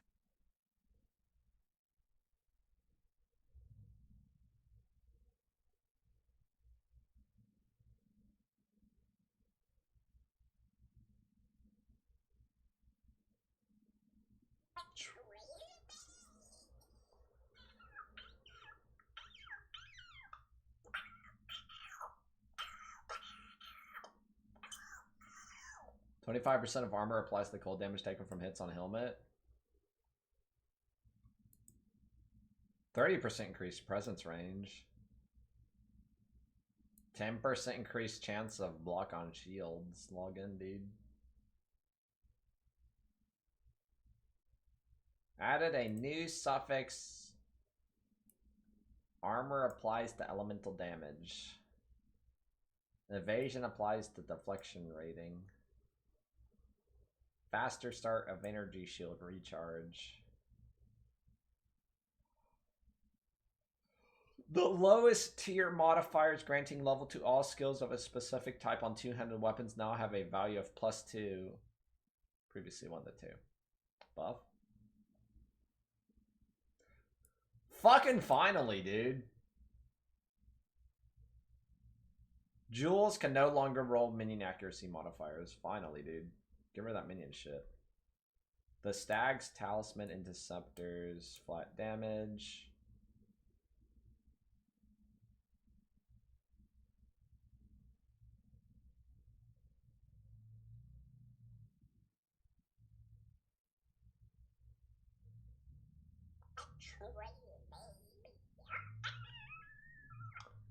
The life of most Act 3 bosses has been reduced by 15%. Yeah, but we got nerfed by like 30%, so it's a net gain for them.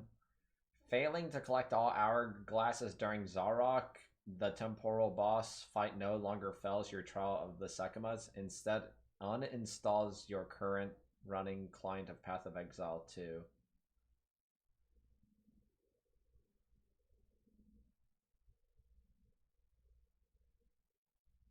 Now instead only damaging your honor. If you fail to collect the hourglasses, Zarok now enters a secondary phase where the hourglasses and slow persist, but at a much slower rate, whatever. Exiles now get additional life scaling from 65 onward, resulting in 30 to 70% increased life from tier 1 to 16. Okay.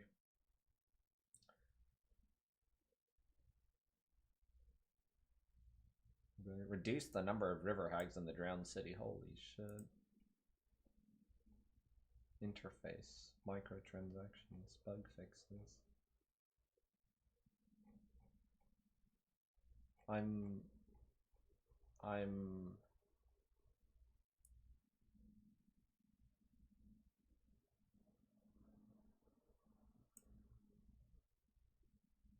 we can finally play the game.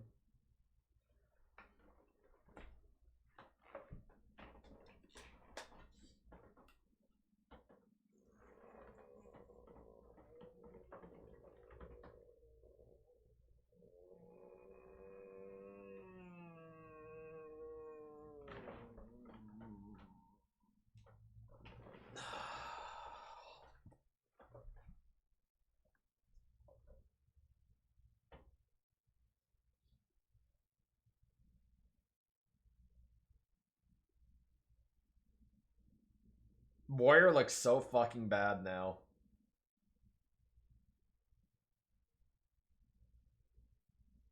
Warrior looks so fucking bad.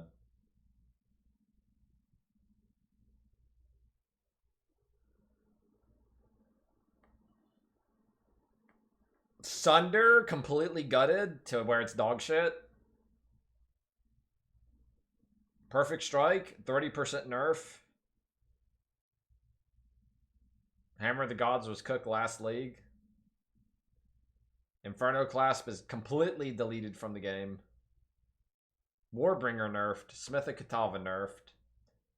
Supercharged Slam is the same dog shit. Not even changed.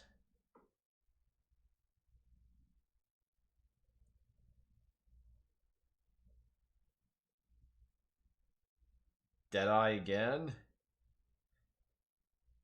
I'm not starting Deadeye, but Deadeye's not bad. Check Karn's stream. Warrior shield skills were another area. Okay, he Sarge's base full. I'll show mine.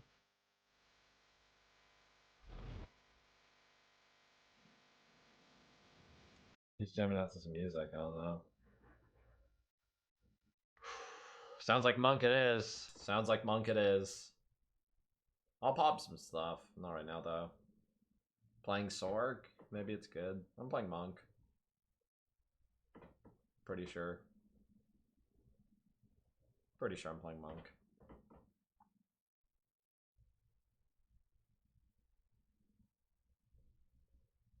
The only problem if I were to play Falling Thunder is they made I would have to like find a way to like I can't fully exploit weapon swapping. I'd have to find a different means for weapon swapping.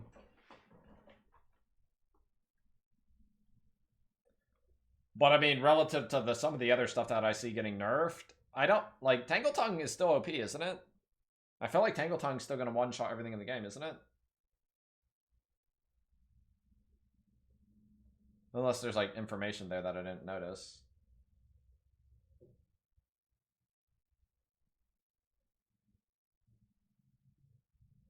Hand of Wisdom and Action is still the same thing. Oh man. What the fuck?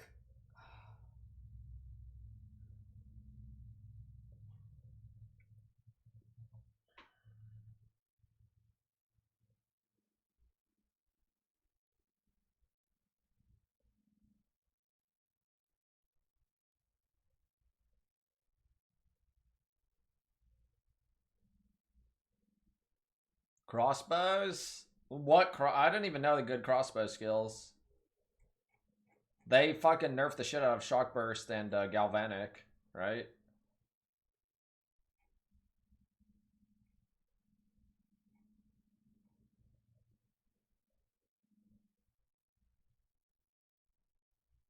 I don't know what else you map clear with. I've seen people use Incendiary, but that's a whole different avenue that you wouldn't. That's a niche kind of thing. You're not going to be able to straight line that, I don't think.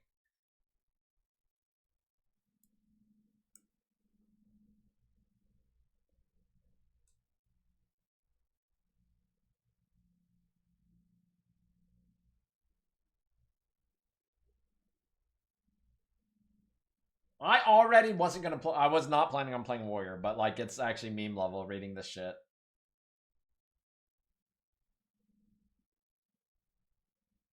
I wasn't even planning on playing Warrior, but that shit's fucking funny to me.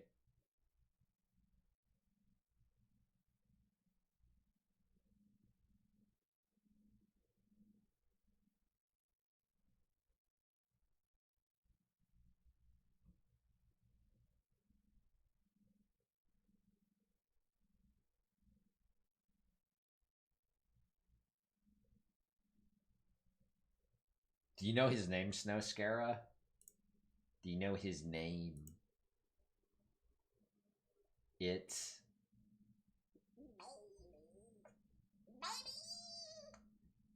Baby.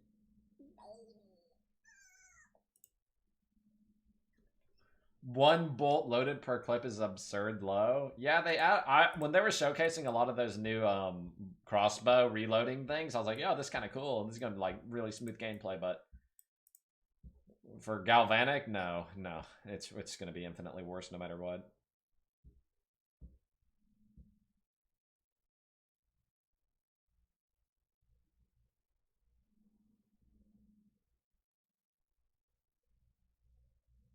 Where's the initial like information for Holopalm? It's not in here, but Holopalm is supposed to give you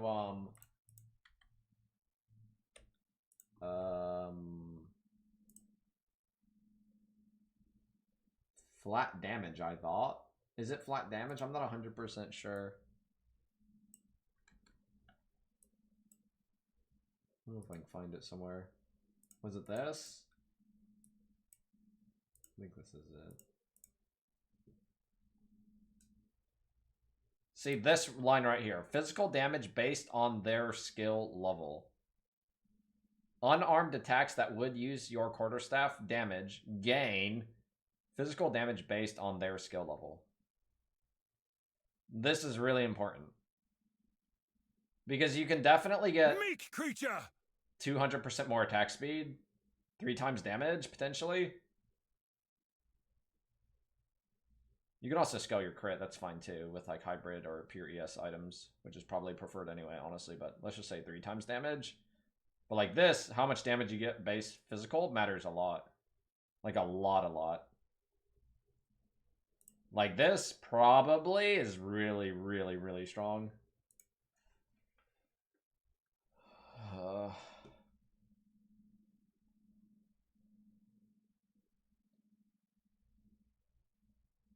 Skill level means the gem's level, like a level 20 Ice Strike. If you're punching with Ice Strike.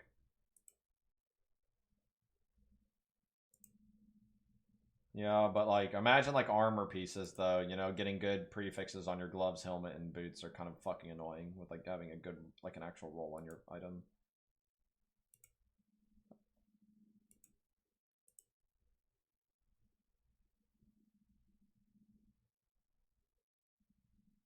Plus skills, I don't know, probably doesn't matter that much, honestly. It's probably like 7-8% damage, something like that, I would assume. Relative. Yeah, not having to worry about weapon is pretty fucking nice.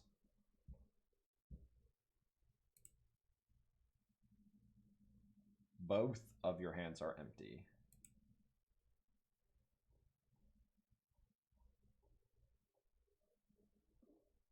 True, baby. Armored Coke D, thanks dude for the sub. Yeah, I'd probably try some Monk Hollow Palm action or something. Something like that.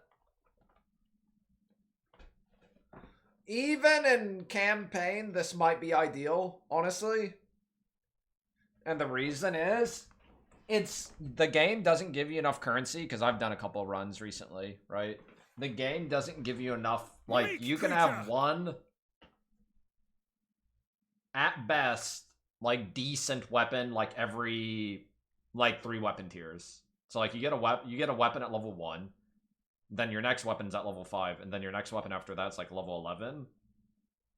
And then it's, like, level 16 or something like that, and then, like, level 22 or whatever, and then, like, you know, 28 or some shit like that. It's, like, maybe, like, 1 out of 3 of those you can actually make into a remotely decent weapon. Like, it's so annoying to try and upgrade your weapon in campaign. It's so a weapon. Monk is still dog shit leveling campaign. It's one of the worst. Genuinely one of the worst. He's squishy. He has to get in the face of things to do damage. Get one-shot a lot. Every boss can one-shot you, practically. Oh. They nerfed the fizz damage range? Yeah, they did.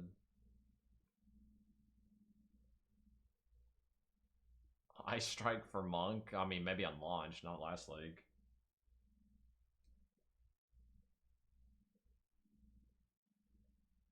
Allocate Giant's Blood. Holy shit. I bet Karn had some good reactions on reading this shit.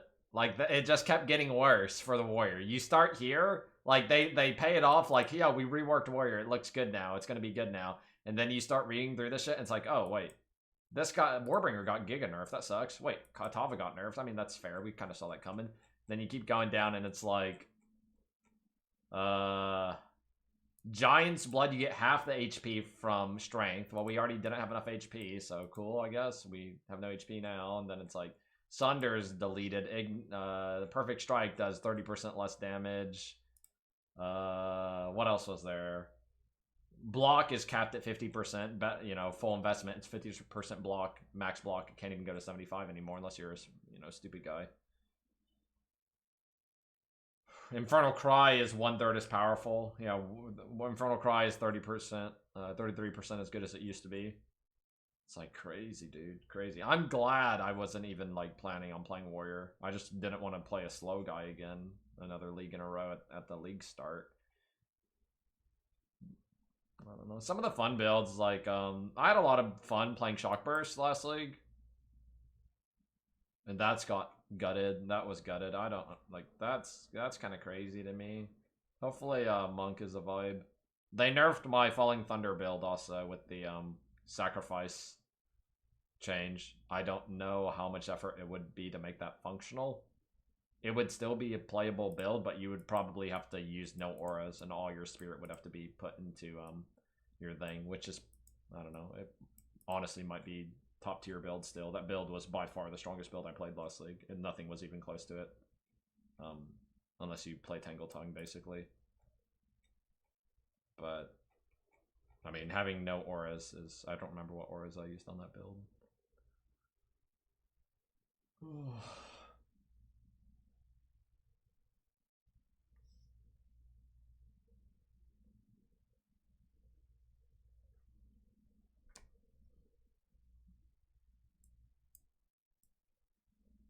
don't know how much damage you would need. Do any monk skills have built-in, like, added damage? Or were they all completely removed? I know Frozen Locust went off flat damage scaling, but I don't know if there's like a monk skill that has like flat damage added to it.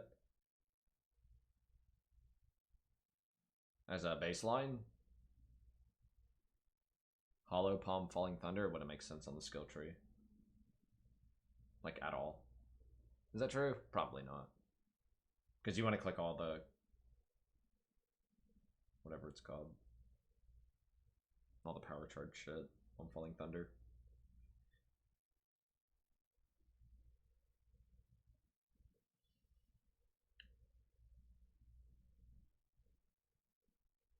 Maybe. Oh, they nerfed this one too. Shield charge, more attack time, and less movement speed penalty. They nerfed that one also. Yeah, I'd probably play a monk.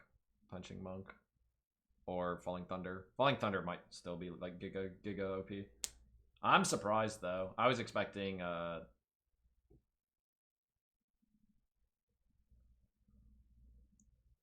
the way I perceive it, the only saving grace here is like if you really want to play caster and you really like casters, it looks like they rework casters. I don't know how much better they'll be, but like seemingly anything that was remotely used by anybody was nerfed. Right? That's basically the TLDR, I feel like. If a skill was used by anybody last league, it was nerfed. Or if an archetype was used by anybody, it was basically nerfed. The only one that definitely will be better is Sork, basically, right? Like caster. Generic caster will be better, period.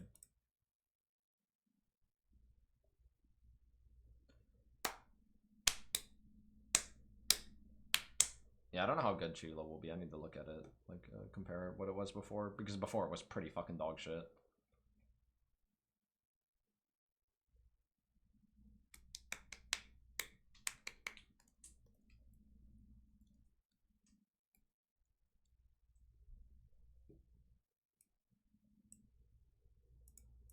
I don't know how the skill works. Elemental Expression.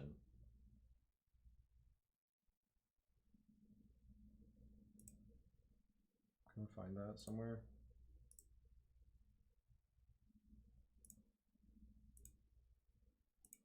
I don't think I have a geared monk.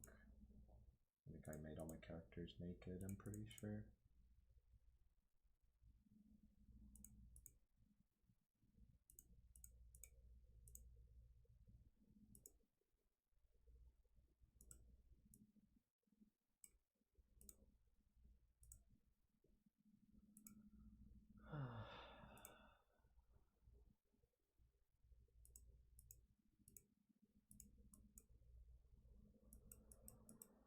People use this, where is it? It's at the end of this, right? Yeah.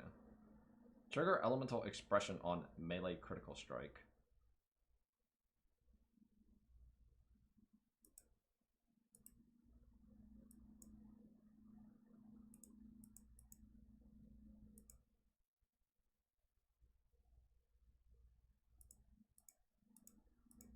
There's no way the damage is that bad.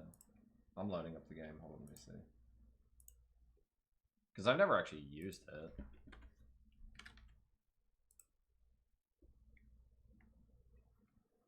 It's a spell and it does 0 damage. But it triggers off melee attacks. So it's supposed to be... Oh, there's a giant pouch.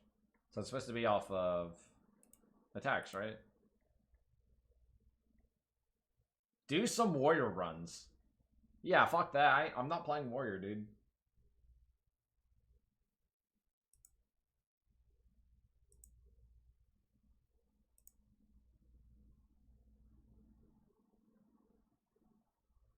I'm not playing warrior. Do some monk runs? I will, yeah. Yeah, Infernal Cry is giga deleted. 60, it's 33% as strong as it used to be, roughly, somewhere around there. That's crazy. Oh, what is that on my screen? Bacon Wrangler. What the fuck? Do you see that? The Bacon Wrangler is here at Whataburger. Do you think Korgos would eat that?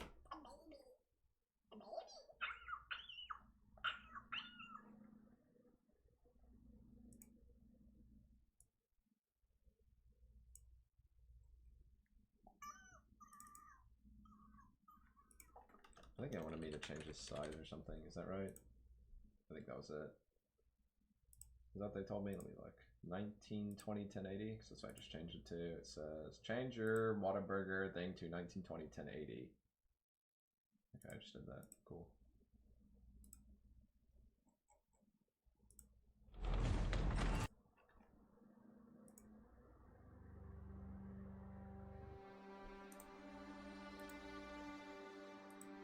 Korgos.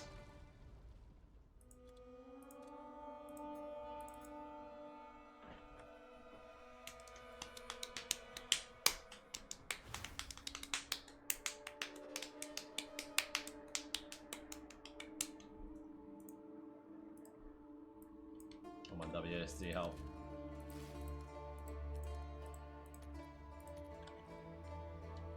Not yet.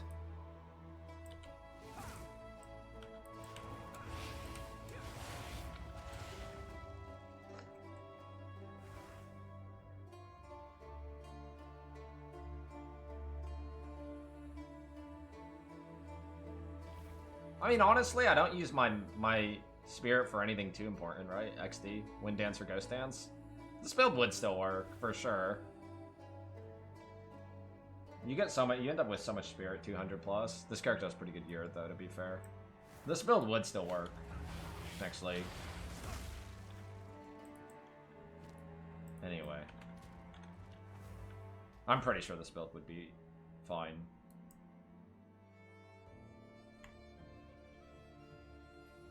Trigger elemental explosion, elemental expression on melee crit.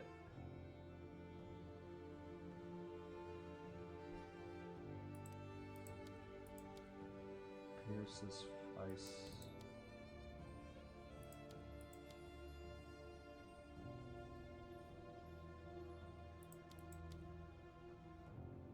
I feel like synergetically, like having high attack speed, having high, like nothing's gonna have higher attack speed than punching.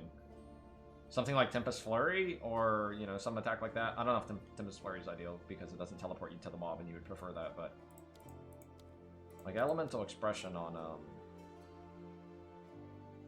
I don't. There's no ICD here or anything, right? On this, or is there? Because I don't see any indication of, like, ICD on any of this shit. Tempest Flurry make you faster if you have high attack speed? Maybe, actually. I'm like 90% sure I'm playing Invoker. Because there's 2 builds I will play on Invoker.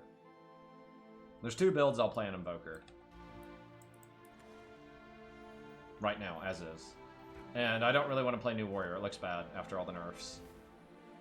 But there's 2 builds I would play on Invoker, and that's good enough for me, I think. Need more mana. My Infernal Cry did get nerfed on this build, though. Unlucky. But, I mean, be what it be. Is it really nerfed? Like, is everybody just OP Deadeye still? I feel like Deadeye's still OP as fuck. Like, what the fuck, man? I like how every item I have equipped on my character is corrupted, because that's how the game is meant to be played.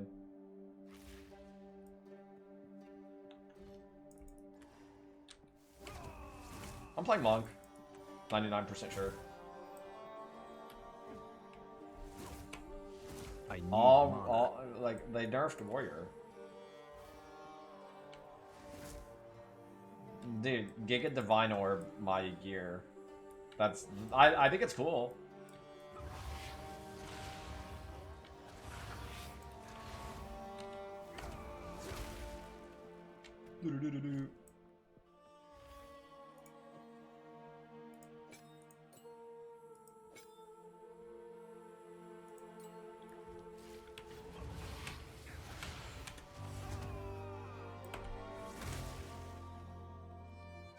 I'm playing trade 100%. It's more fun.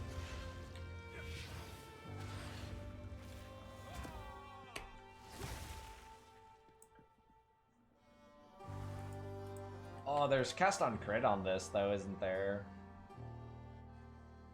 I'm pretty sure I'm supposed to use cast on crit. I don't have it linked in right now. I forgot about that for mapping. I mean, fuck. That's annoying as shit ass. This build has a lot of clunk because your gym setup changes depending on the content you're doing in the game.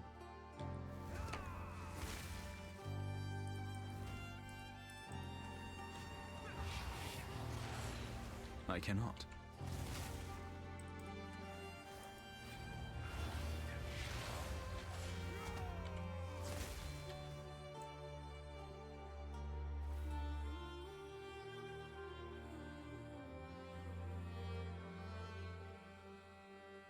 Korgos, evil dog of death.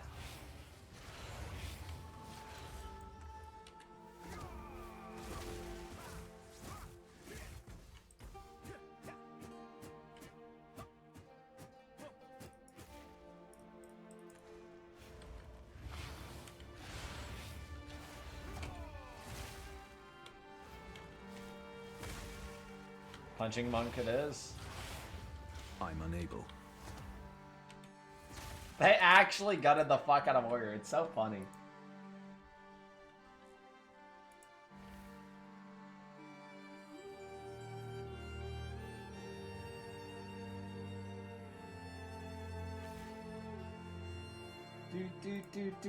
Do.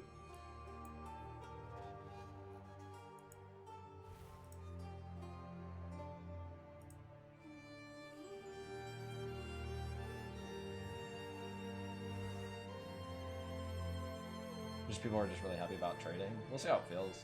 It's got to be a big improvement.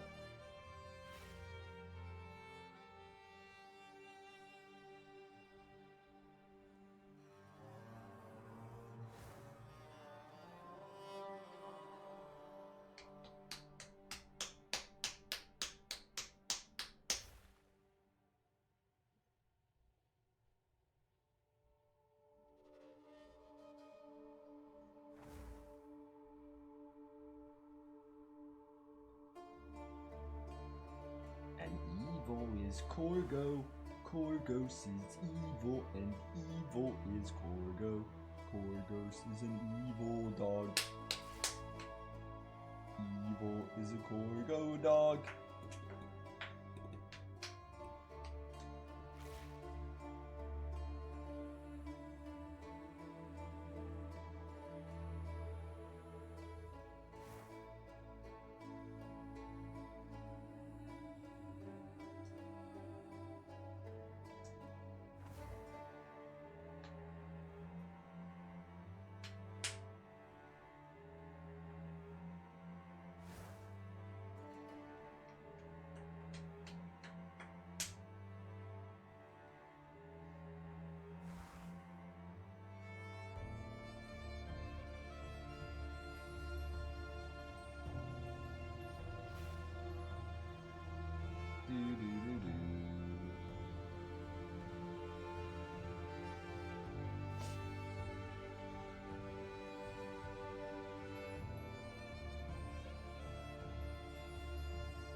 Does Resolute Technique still fuck your critical? Like, you can't crit, right? Oops.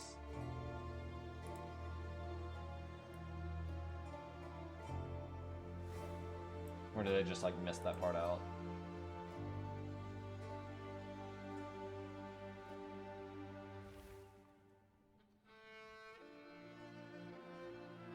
Wait, I didn't even catch this part. Is that just in the game? In general, sources of increased AoE have been lowered by 25%? I didn't even catch that. It's more warrior nerfs because all the warrior's the AoE guy. The big nose, water, water, and then Ruben the colorblind. Woo!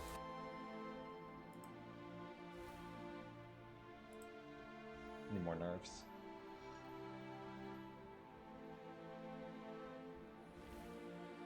Big nose.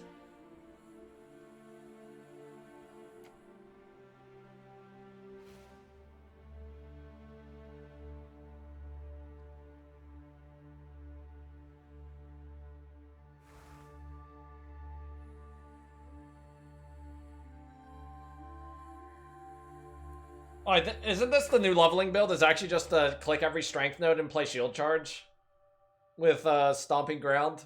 That's just the next best thing, isn't it? You just shield charge instead with stomping ground? Pretty sure, yeah. Big nose. And it has Big nose woulda woulda.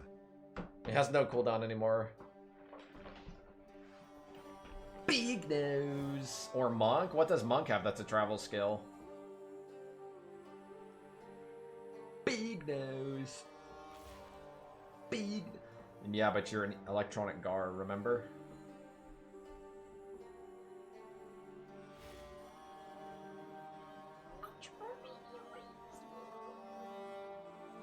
The vault slam thing? I never use it. I think I know what you're talking about. It's, do I have a gem on this guy? I might not. I like nothing lined up. Maybe another monk. Big nose! I got monks for days, don't worry.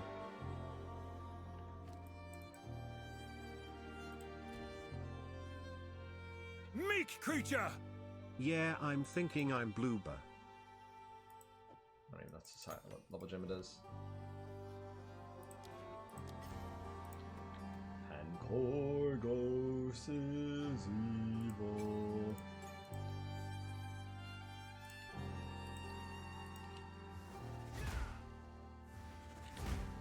What a dumb skill.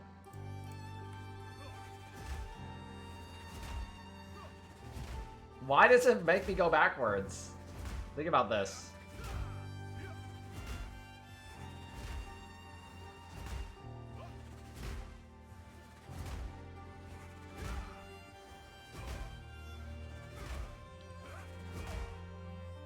Plus 1 second to total attack time. Logan big nose gauntlet. Now, time to put martial tempo on every skill in the game.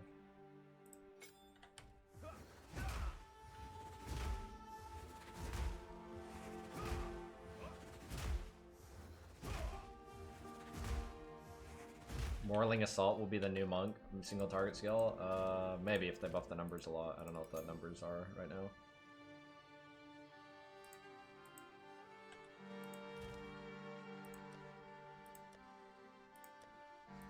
Where are my gems, dude? Big nose. Whirling Assault deals a lot of small hits and can be redirected as you move. Its Whirling Assault deals a lot of small hits and can be redirected as you move. It's very effective when combined with skills that trigger off each attack, such as Staggering Palm. Whirling Assault deals a Whirling Assault Whirling a whirling whirl whirl whirl whirl whirl. What if it's actually a Flicker Strike? Flicker Strike is a teleporting attack. If you have power charges, the skill will consume them to teleport to random enemies and strike them in rapid succession. There's no way to generate power charges, though. Flicker Strike is a teleporting Right? attack. If you There's have the power chest, charges, that's it. the skill will consume At a them fast to rate. teleport to random enemies and strike them in rapid succession. Flicker Strike wants an actual weapon, doesn't it? I've never seen anybody Enemies use this. near the target of shattering. Enemies near the target of shattering palm. Gimling 8 seconds, guys. Whirling assault.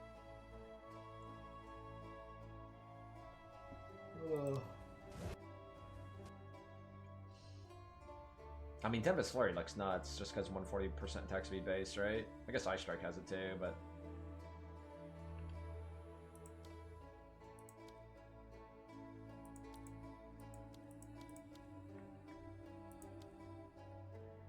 % less attack speed on the third hit. 35-45.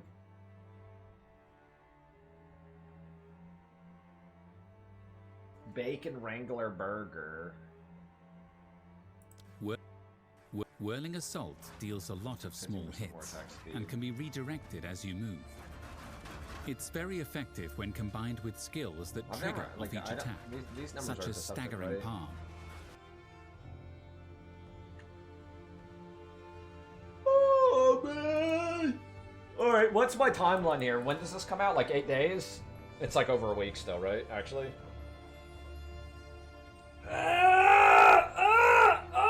When is this the what do you call it? The other game, Last Epoch, is that 2 days away? Last Epoch's 2 days away, right? Last Epoch's tomorrow.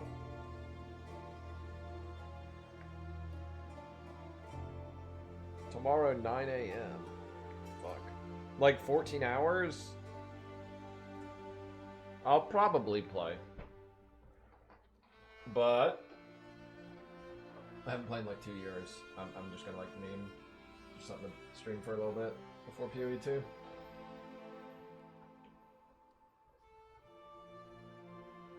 I'll play Monk, I'm pretty sure. We'll see how in-game feels. They added a lot of new stuff to do in the in-game. We're just playing. I don't feel like we're playing new builds. I mean, I guess punching is kind of new instead of using a staff. Big nose. What the? Big nose. What the?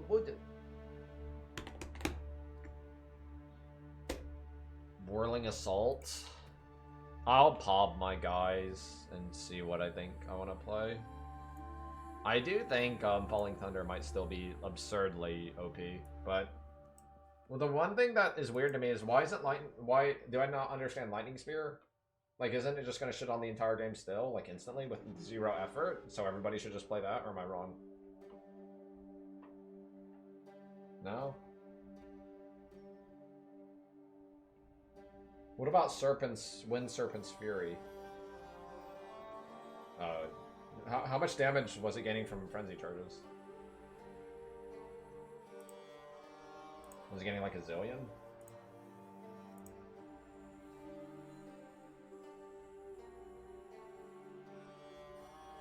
I mean, can't you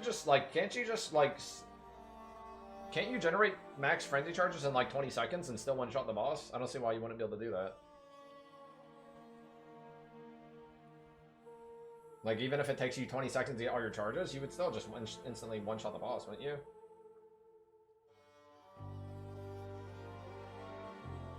It's just a matter of just generating the charges.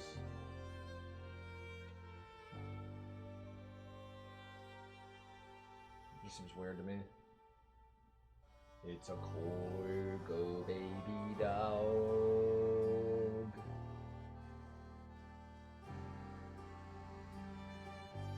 Bleed still OP, probably. Tangle Tongue Bleed? I don't even remember how that works. Oh, it's just crit scaling, so it doesn't matter. Yeah, warrior looks pretty bad. Bleed monk, it's more just how much damage you can scale.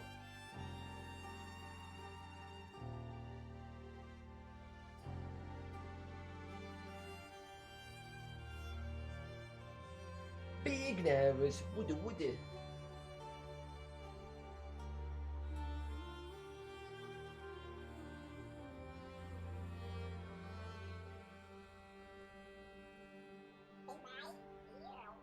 He bites you, IL. Hollow Palm's gonna be shit. It matters on how much fizz you're getting.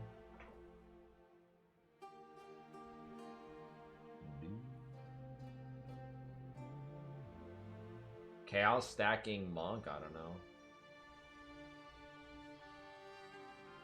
I don't know. I'm not sold on Chiula, like, at all. Like, at all. Like, Invoker's too good in game. This node is, like, retarded.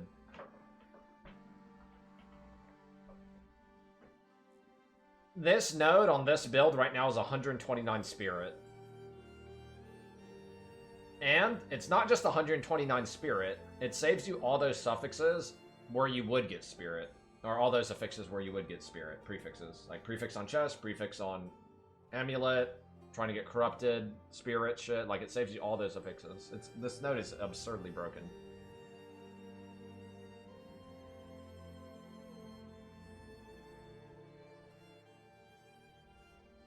In normal lab, this doesn't give you anything in normal lab. Normal lab is really bad. You probably just take some, like, shitty damage.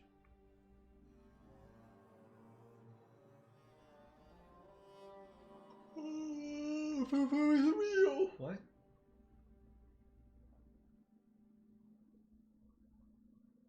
Gorgos is evil, and evil is Gorgo.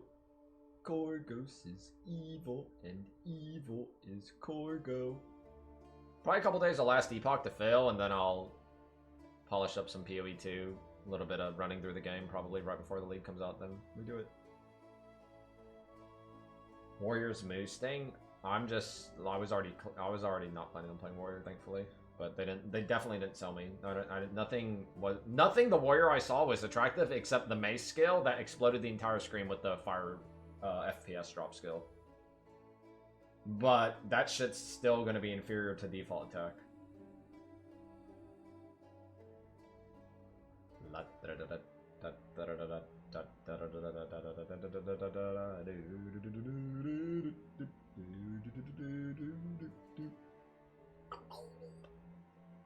Rake bleed? Stomping ground is nerfed, but Rake is the same otherwise.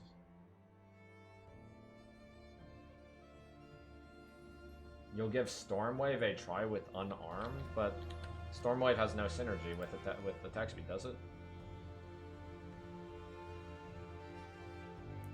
Stormwave is a lightning area attack that covers a lot of ground and can be used. Hold down the button for Gathering Storm to build up. Stormwave is a lightning area attack that covers a lot of ground and can be used on the move. I don't think it's good. Stormwave is a lightning area attack that covers a lot of They ground punish you and for can be skills used like on this. the I move. don't know why.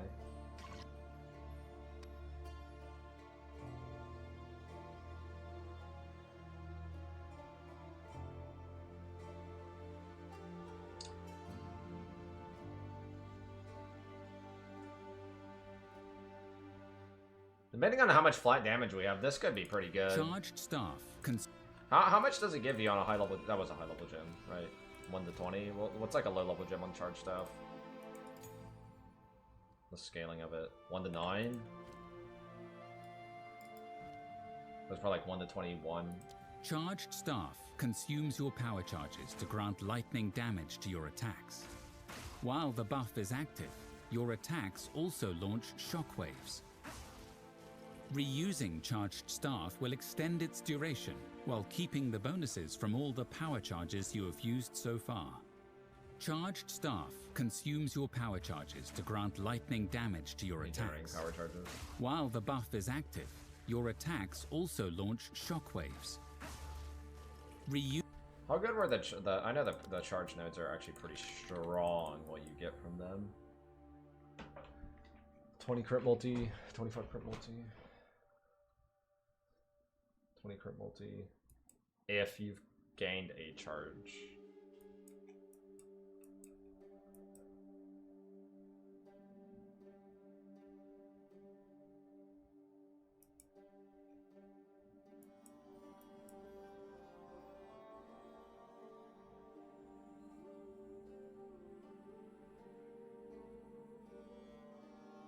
$60 crit multi, that's nasty, dude.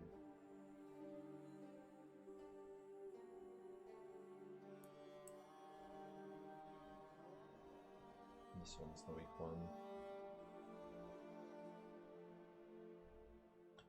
Do do do do do do.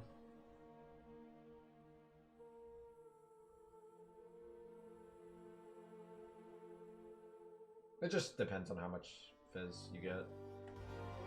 I mean, I can run pretty good numbers when I open a pub and like mess with it to figure out how strong this shit is on a geared character. But even on a low geared character, it should be pretty good still, to be honest. And Corgo is evil. Ice Strike with 5 bells? It's probably bad to use bells on a Hollow Palm build, but maybe we're not. Because I don't know, you have to like you're gonna run through your charges. Like there's no like it's so bad. Like if you drop a bell, you're gonna use all your bell's charges in less than like a second on like fuck that.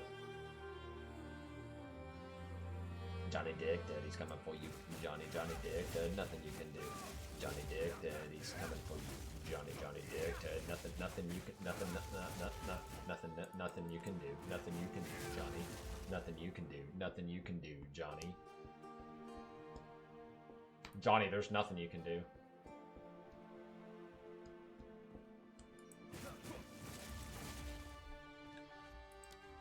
Oh man.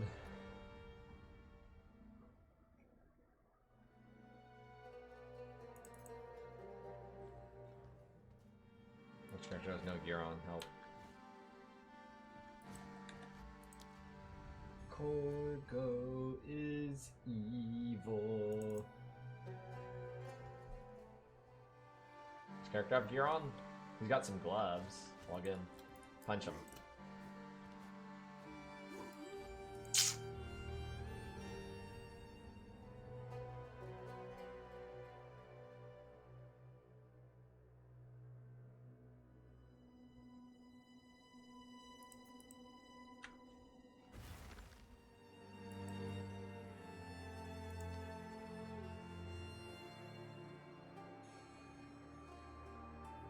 Crispy crunch, the Corgo's lunch. Crispy crunch, the Corgo's lunch, Brad.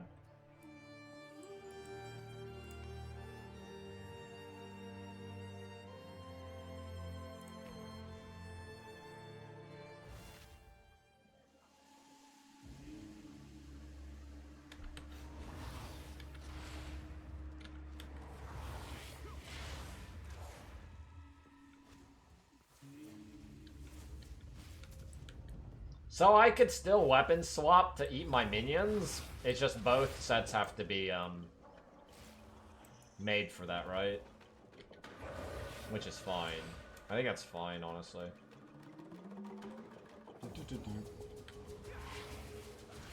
That's fine.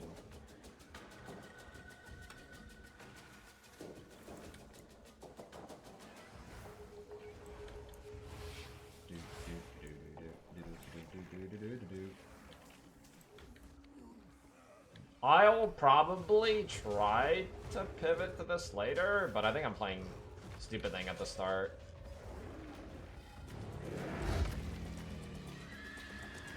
Probably. A mighty ape. Loathsome creature. Loathsome creature.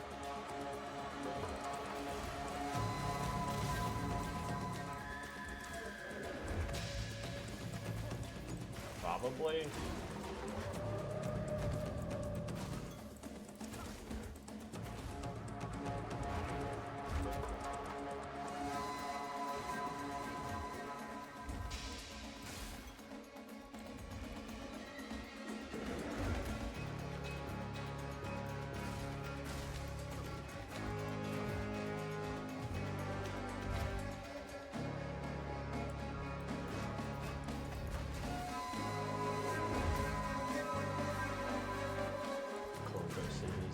human creature.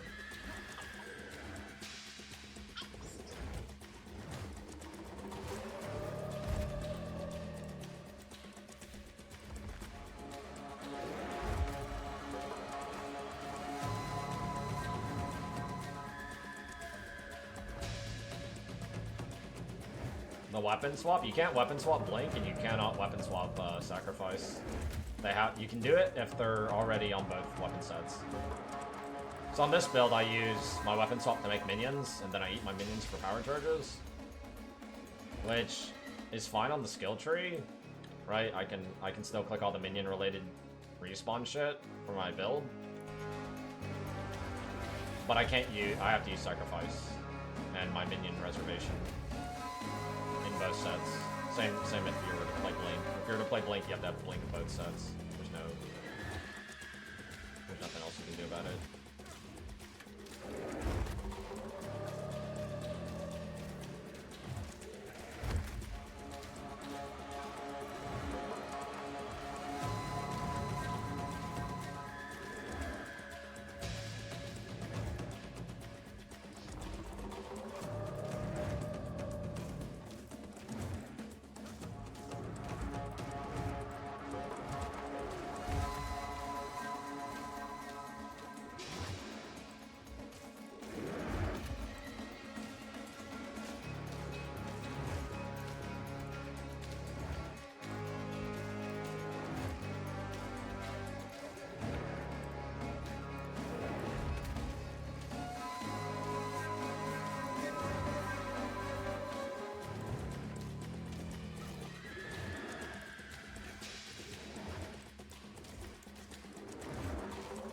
Any Warrior League starters?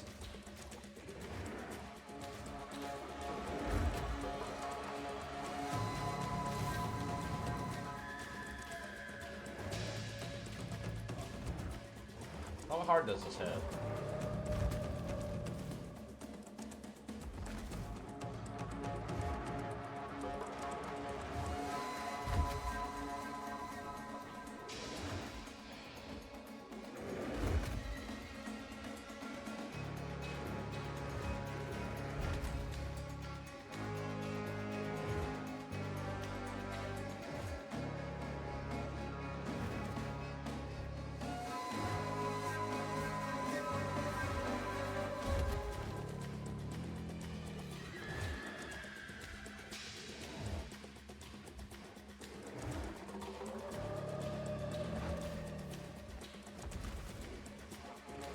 I'm pretty sure you can evade his attack.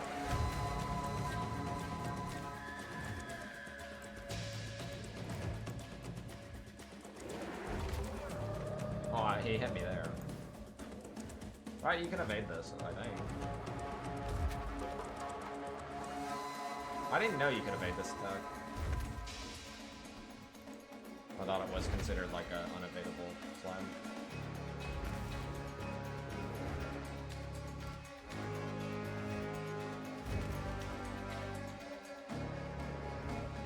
Evasion by itself is pretty bad, honestly. It's borderline unplayable to play just evasion. No ES, and no, like, life armor, essentially. Like a 2k life Deadeye that just scales evasion, that character is dead, it's just when does he die? Too many things can one-shot it. Oh, he actually full hit me there.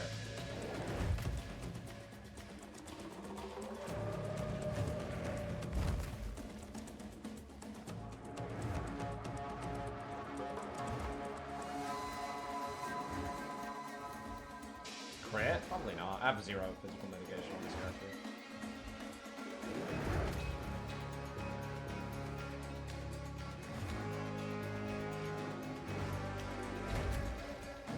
They nerfed my boy Infernal Cry though, which is a big hit on this build. My boy.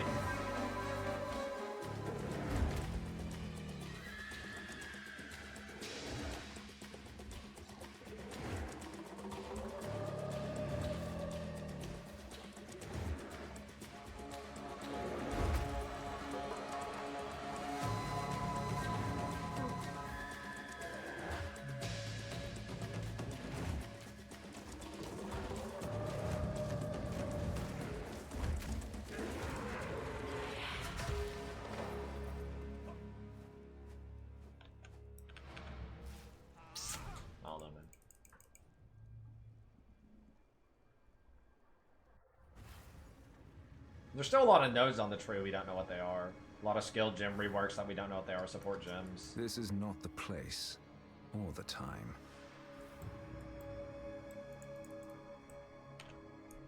So if there's no waypoint here, how do I leave?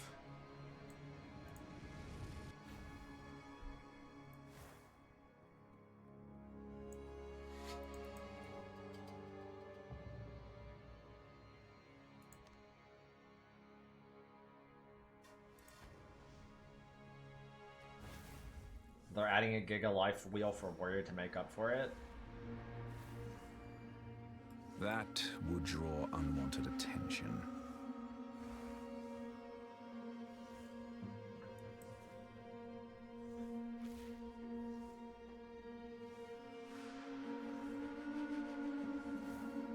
Yeah, they killed a lot of stuff. They killed my boy Hammer of the Gods. They fucked Infernal Cry in the ass, and they killed Sunder. We're monk mains anyway, it's fine.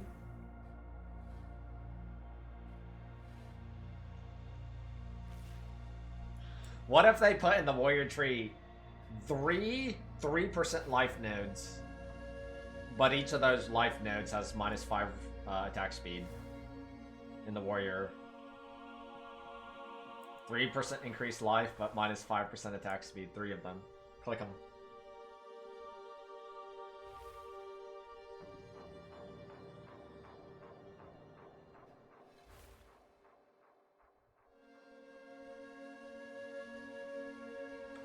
Johnny Dick, Daddy's gonna bite you, and Johnny Dick, there's nothing you can do. Johnny Dick, there's nothing you can do, and Johnny Dick, there's nothing you can do. Johnny Dick, Johnny Dick, what? Johnny Dick, Johnny Dick, who? Johnny Dick, Johnny Dick, what? Johnny Dick, Johnny Dick, who? Johnny Dick, here, and Johnny Dick, there. I have to play the new patch. Maybe I'll have a fucking blast punching on the monk, because that's probably what I'm doing, punching on the monk. Unless the numbers are just so abysmally bad, but we can't see the numbers until we know what the physical damage scaling is on Hollow Palm, because that's physical flat built into it, and we don't have any of those numbers yet. There's also the Falling Thunder build. I could do that too. That shit's pretty strong, but Infernal Cry nerf hits it pretty hard, to be fair. Or we just play Deadeye, like 99% of the player base is gonna play.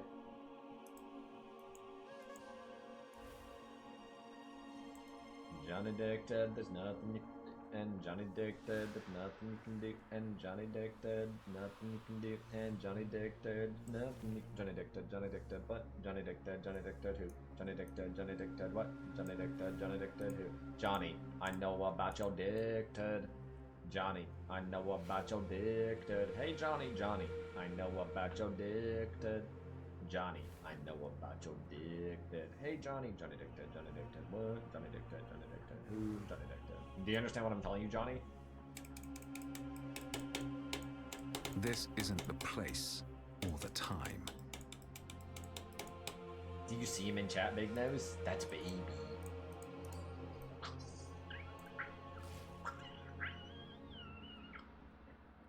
Fuck!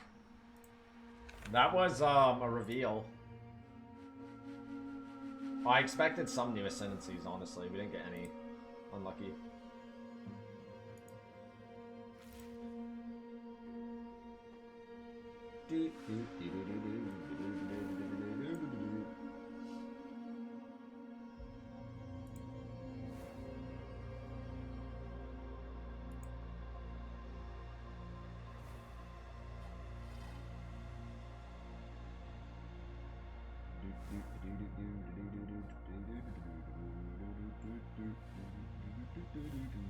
I need to find a way to utilize my weapon slots on my builds. All the time.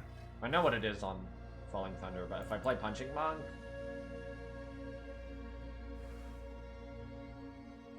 Like... I feel like Punching Monk weapon swap tree is gonna be like... I don't even fucking know. Like, what is Monk? What is... It's just gonna be like punching into weapon swap into more punching. I feel like they're just different skill trees or some shit. I don't even fucking know.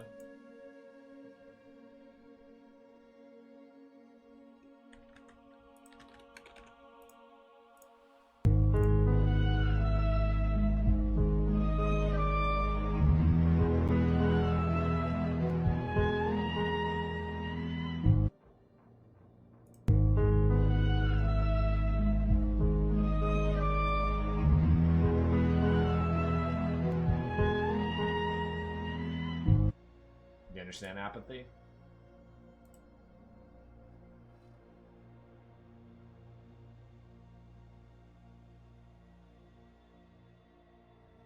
I hate those.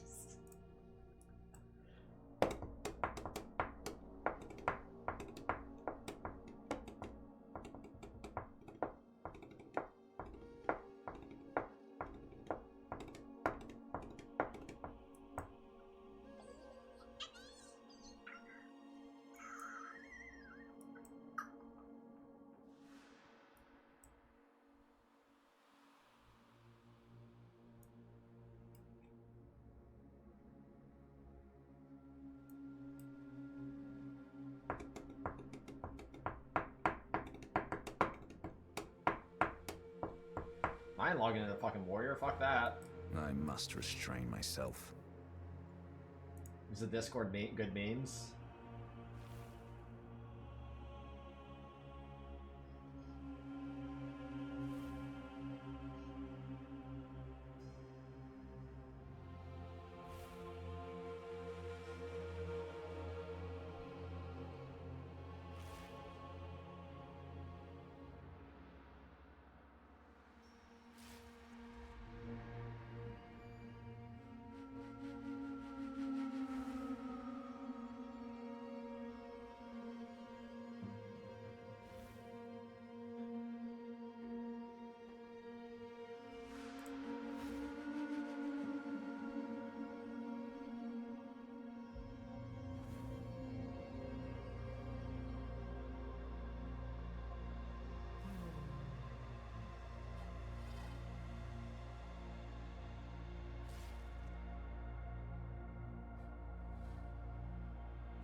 So today's the third-ish. Alright, so today's the second day I've been on this build, and there's two main changes I want to talk about. The first is this black insignia helmet. I don't know, like this build is unreal, you know? I don't know if this is exactly like vision gaming per se, but it's a pretty sweet setup to go for. It's a damn shame about the layout here though. Ever and just went down. That means I have acrobatics back up. It means I can evade everything again. And the no penalty from it is just insane, you know? Is Breach this, just has so is much this what elemental the new damage. league's gonna look I like? know stuff for bossing it's really crazy too. Like if you're unskilled like me in POE 2, what you can do is just like face tank boss abilities now. Right now my chance to evade is 83% chance, you know? That's every spell. That's estimation too. That's every spell, every slam. I was doing my T4 breach earlier, my Zesh, and I actually got hit by like everything. Pretty easy. Just last thing to note, this is the current. So the ceiling for this is just freeze it on the frames and stuff. But it's also actually fairly low flat damage. You're usually looking. It'll be updating throughout the day, and I'll try to think of the late game tech. But I think this is just insanely high still. There is that kind of setup at this. Pretty easy. Just last thing to note, this is pretty easy.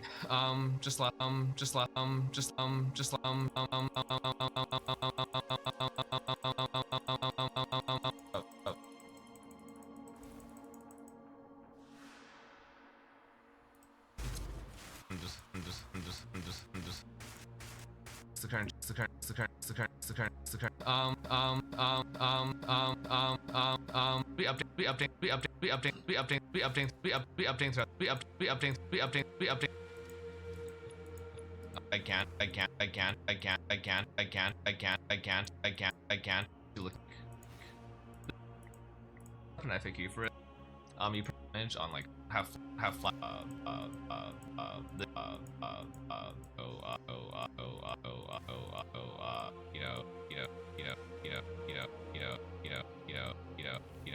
This.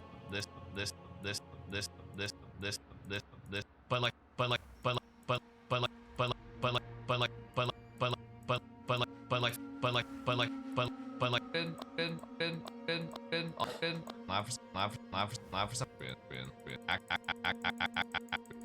Am I stupid? Second lab for some. Third thing is that a lot trade as really as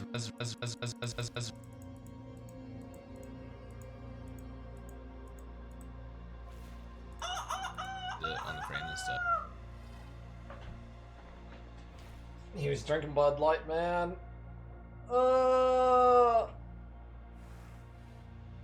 I'm punching Monk. I'm gonna punch you. What do you think, Viceman? Alk nose or a noseling? What do you think, Alk nose or a noseling? A noseling. A noseling. Yeah, a noseling, a noseling.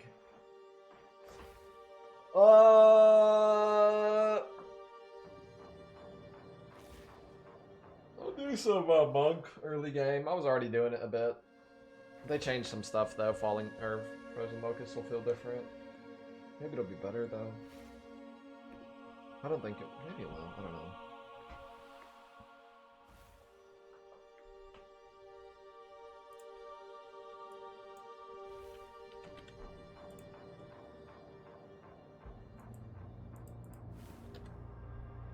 The big nose, water, water, and then Ruben the colorblind. Woo!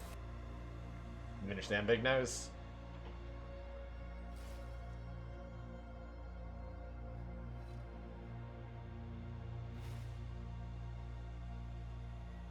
Big Nose.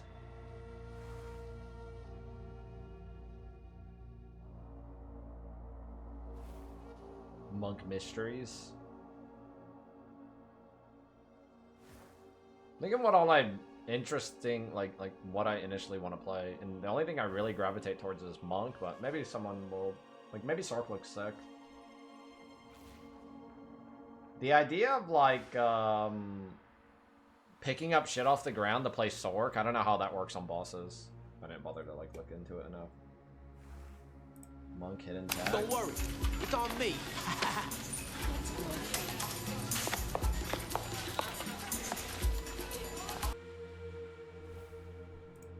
Name?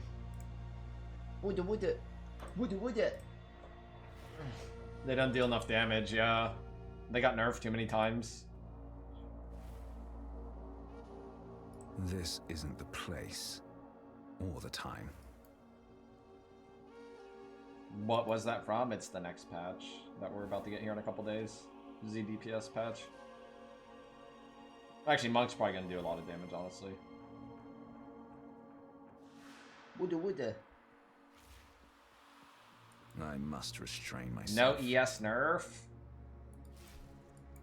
Isn't that kind of weird? Maybe there's ES nerfs and we just don't know about it yet, right? They just didn't say it yet. We'll see it on the skill tree when all the ES nodes say 4% instead of like 12.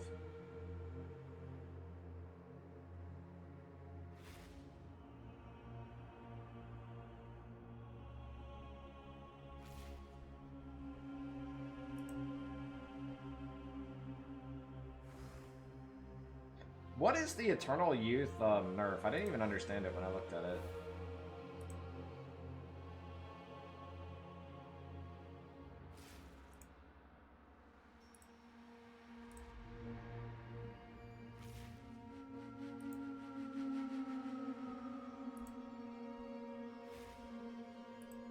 Life flash don't heal your ES? What's the point of clicking it then? Is it just for life recharge?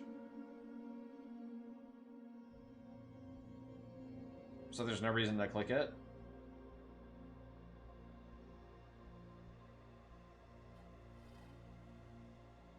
I mean, it's a pretty big nerf, honestly. It's really annoying to map without being able to heal a little bit of your ES here and there. To be fair, it's pretty fucking annoying.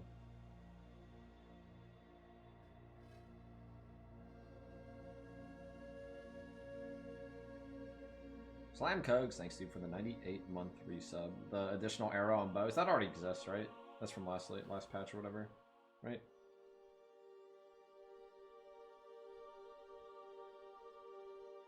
Meek creature! Badass dude kapow. Maybe. I don't remember what's on Shab's belt. What's it called? I'll just look it up. Okay, vaguely. It's a common item, isn't it? Woulda. Chevron's fine belt. Woulda. Life recovery from flash just applies to ES. That's all you get out of it, though, for your belt slot. It's an option, I guess. if you really want to. Would ya? Just meditate a little before combat. That's actually true. They did Giga buff meditate, to be fair. It's so much, like, better for sustain. They have the cooldown of it and, like, triple the, like, recovery rate of it. It should be, like, pretty insane, honestly. I think tree is probably, of course, that, too. Are we unbound gaming? Maybe. Or we're 2-2 here. I mean, honestly, you can click this if you have, I don't know what the ES value is. I have to pop the build. I don't want to play warrior anyway. Genuinely. I don't want to be big, dumb, slow retard anymore. I want something a little bit more fast. Warriors are so slow, now they're weak too. Yeah.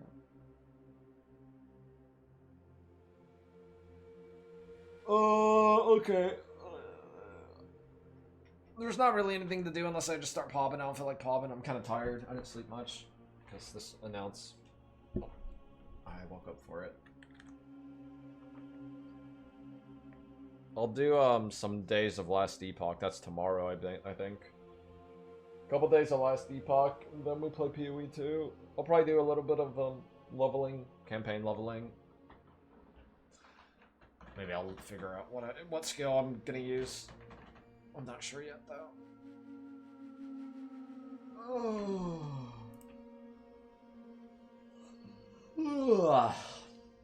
Yeah, we're martial arts for sure.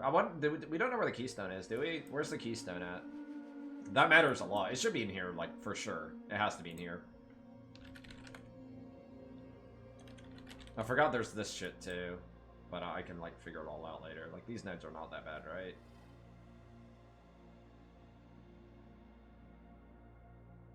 Pietro Macoglio, thanks dude for the raid.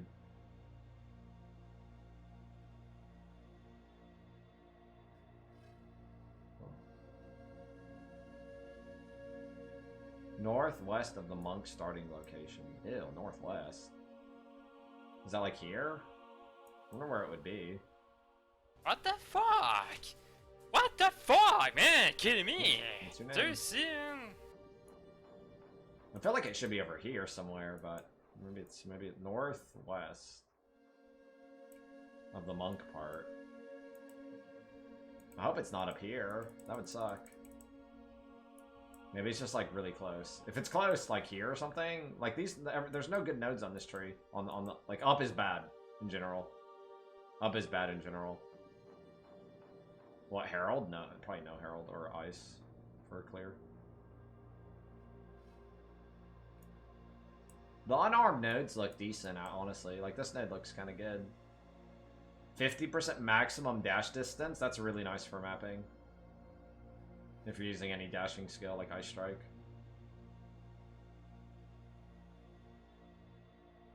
And these generic values aren't bad. I don't know about this node. 20% AoE, though. Yeah. Those are the only unarmed nodes. Warrior big shit now. Unlook.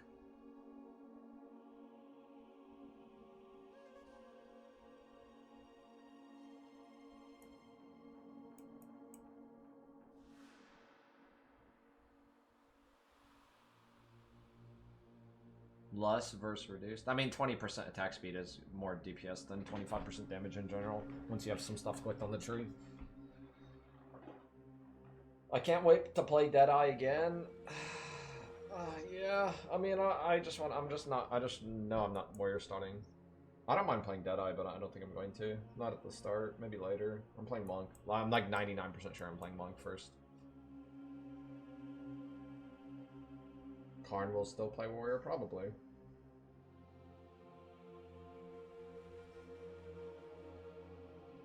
Yeah, support gem data mining matters. There should be like some stuff there for sure. The staff nodes are kind of good. They're pretty bad, actually. Honestly, they're not that good.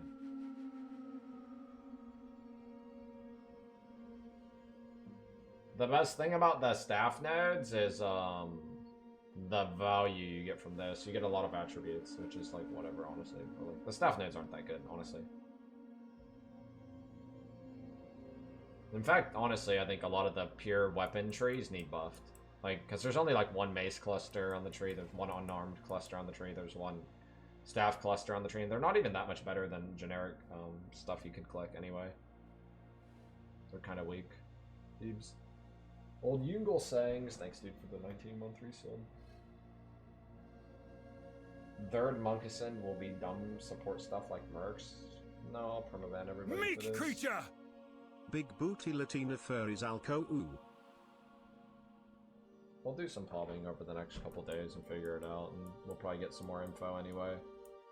But it's ES evasion hybrid meta still for sure, unless like all these 12% ES nodes when we log in are like 5% or something,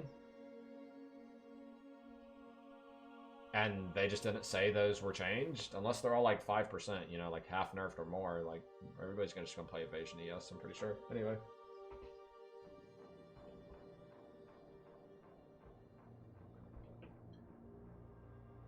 Like, imagine the world. Who would have bet money that they would nerf life? They would nerf, like, warrior life before they nerf ES. Who would have guessed that? In what world? That's crazy to me.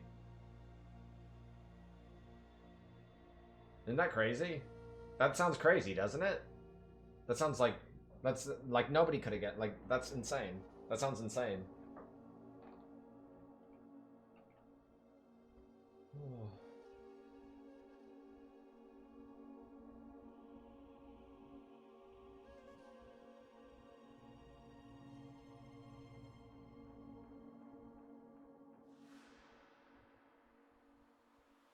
ES recharge should be the way. Well, they did nerf this, which anybody who's actually played an ES build without Eternal Youth, like, it's awful.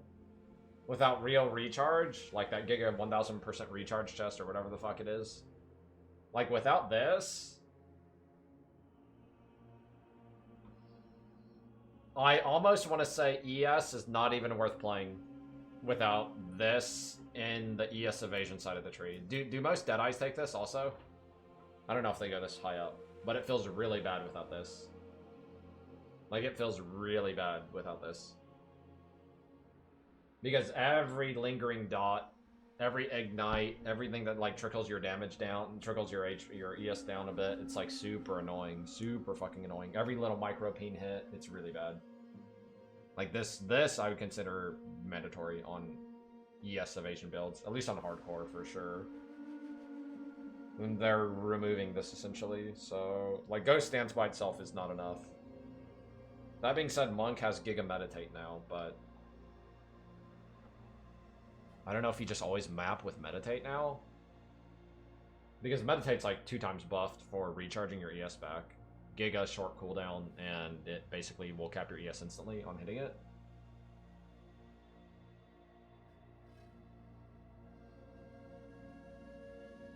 It might be a Meditate angle. Meditate good. Yeah, I'm probably playing Invoker anyway. The Spirit Node is way too good. This thing is like Giga. And the nodes, or not the nodes, the Spirit Gems. I don't know if I have any. Not on this character.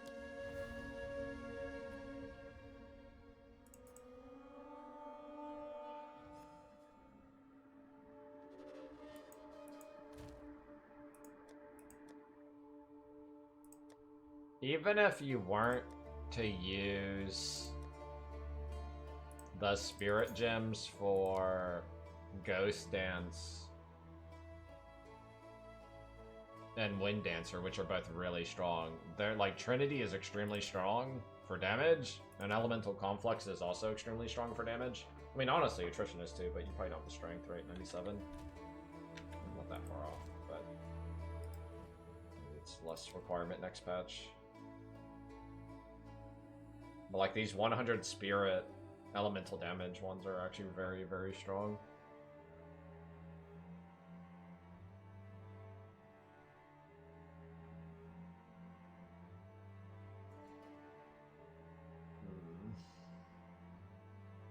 Anyway, I'll fuck with it more. This is interesting. I know what I'm playing. Like, I already know what I'm playing. The game doesn't change enough, and I'll have fun min-maxing the character. There'll be a lot more in-game stuff to do. We'll just do it as the monk this time from scratch, which should be different. It should be fun. I'm gonna raid someone. I'm pretty tired. I woke like 3 hours earlier than watched the reveal. But looks good. I like it. Let's find a friend.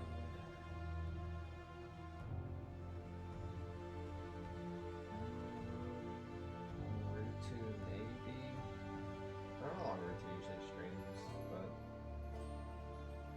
we'll look at more POE 2 stuff over the next couple days. But I'm gonna play a little bit of Last Epoch. I haven't played it in like 2 years, just for a couple days.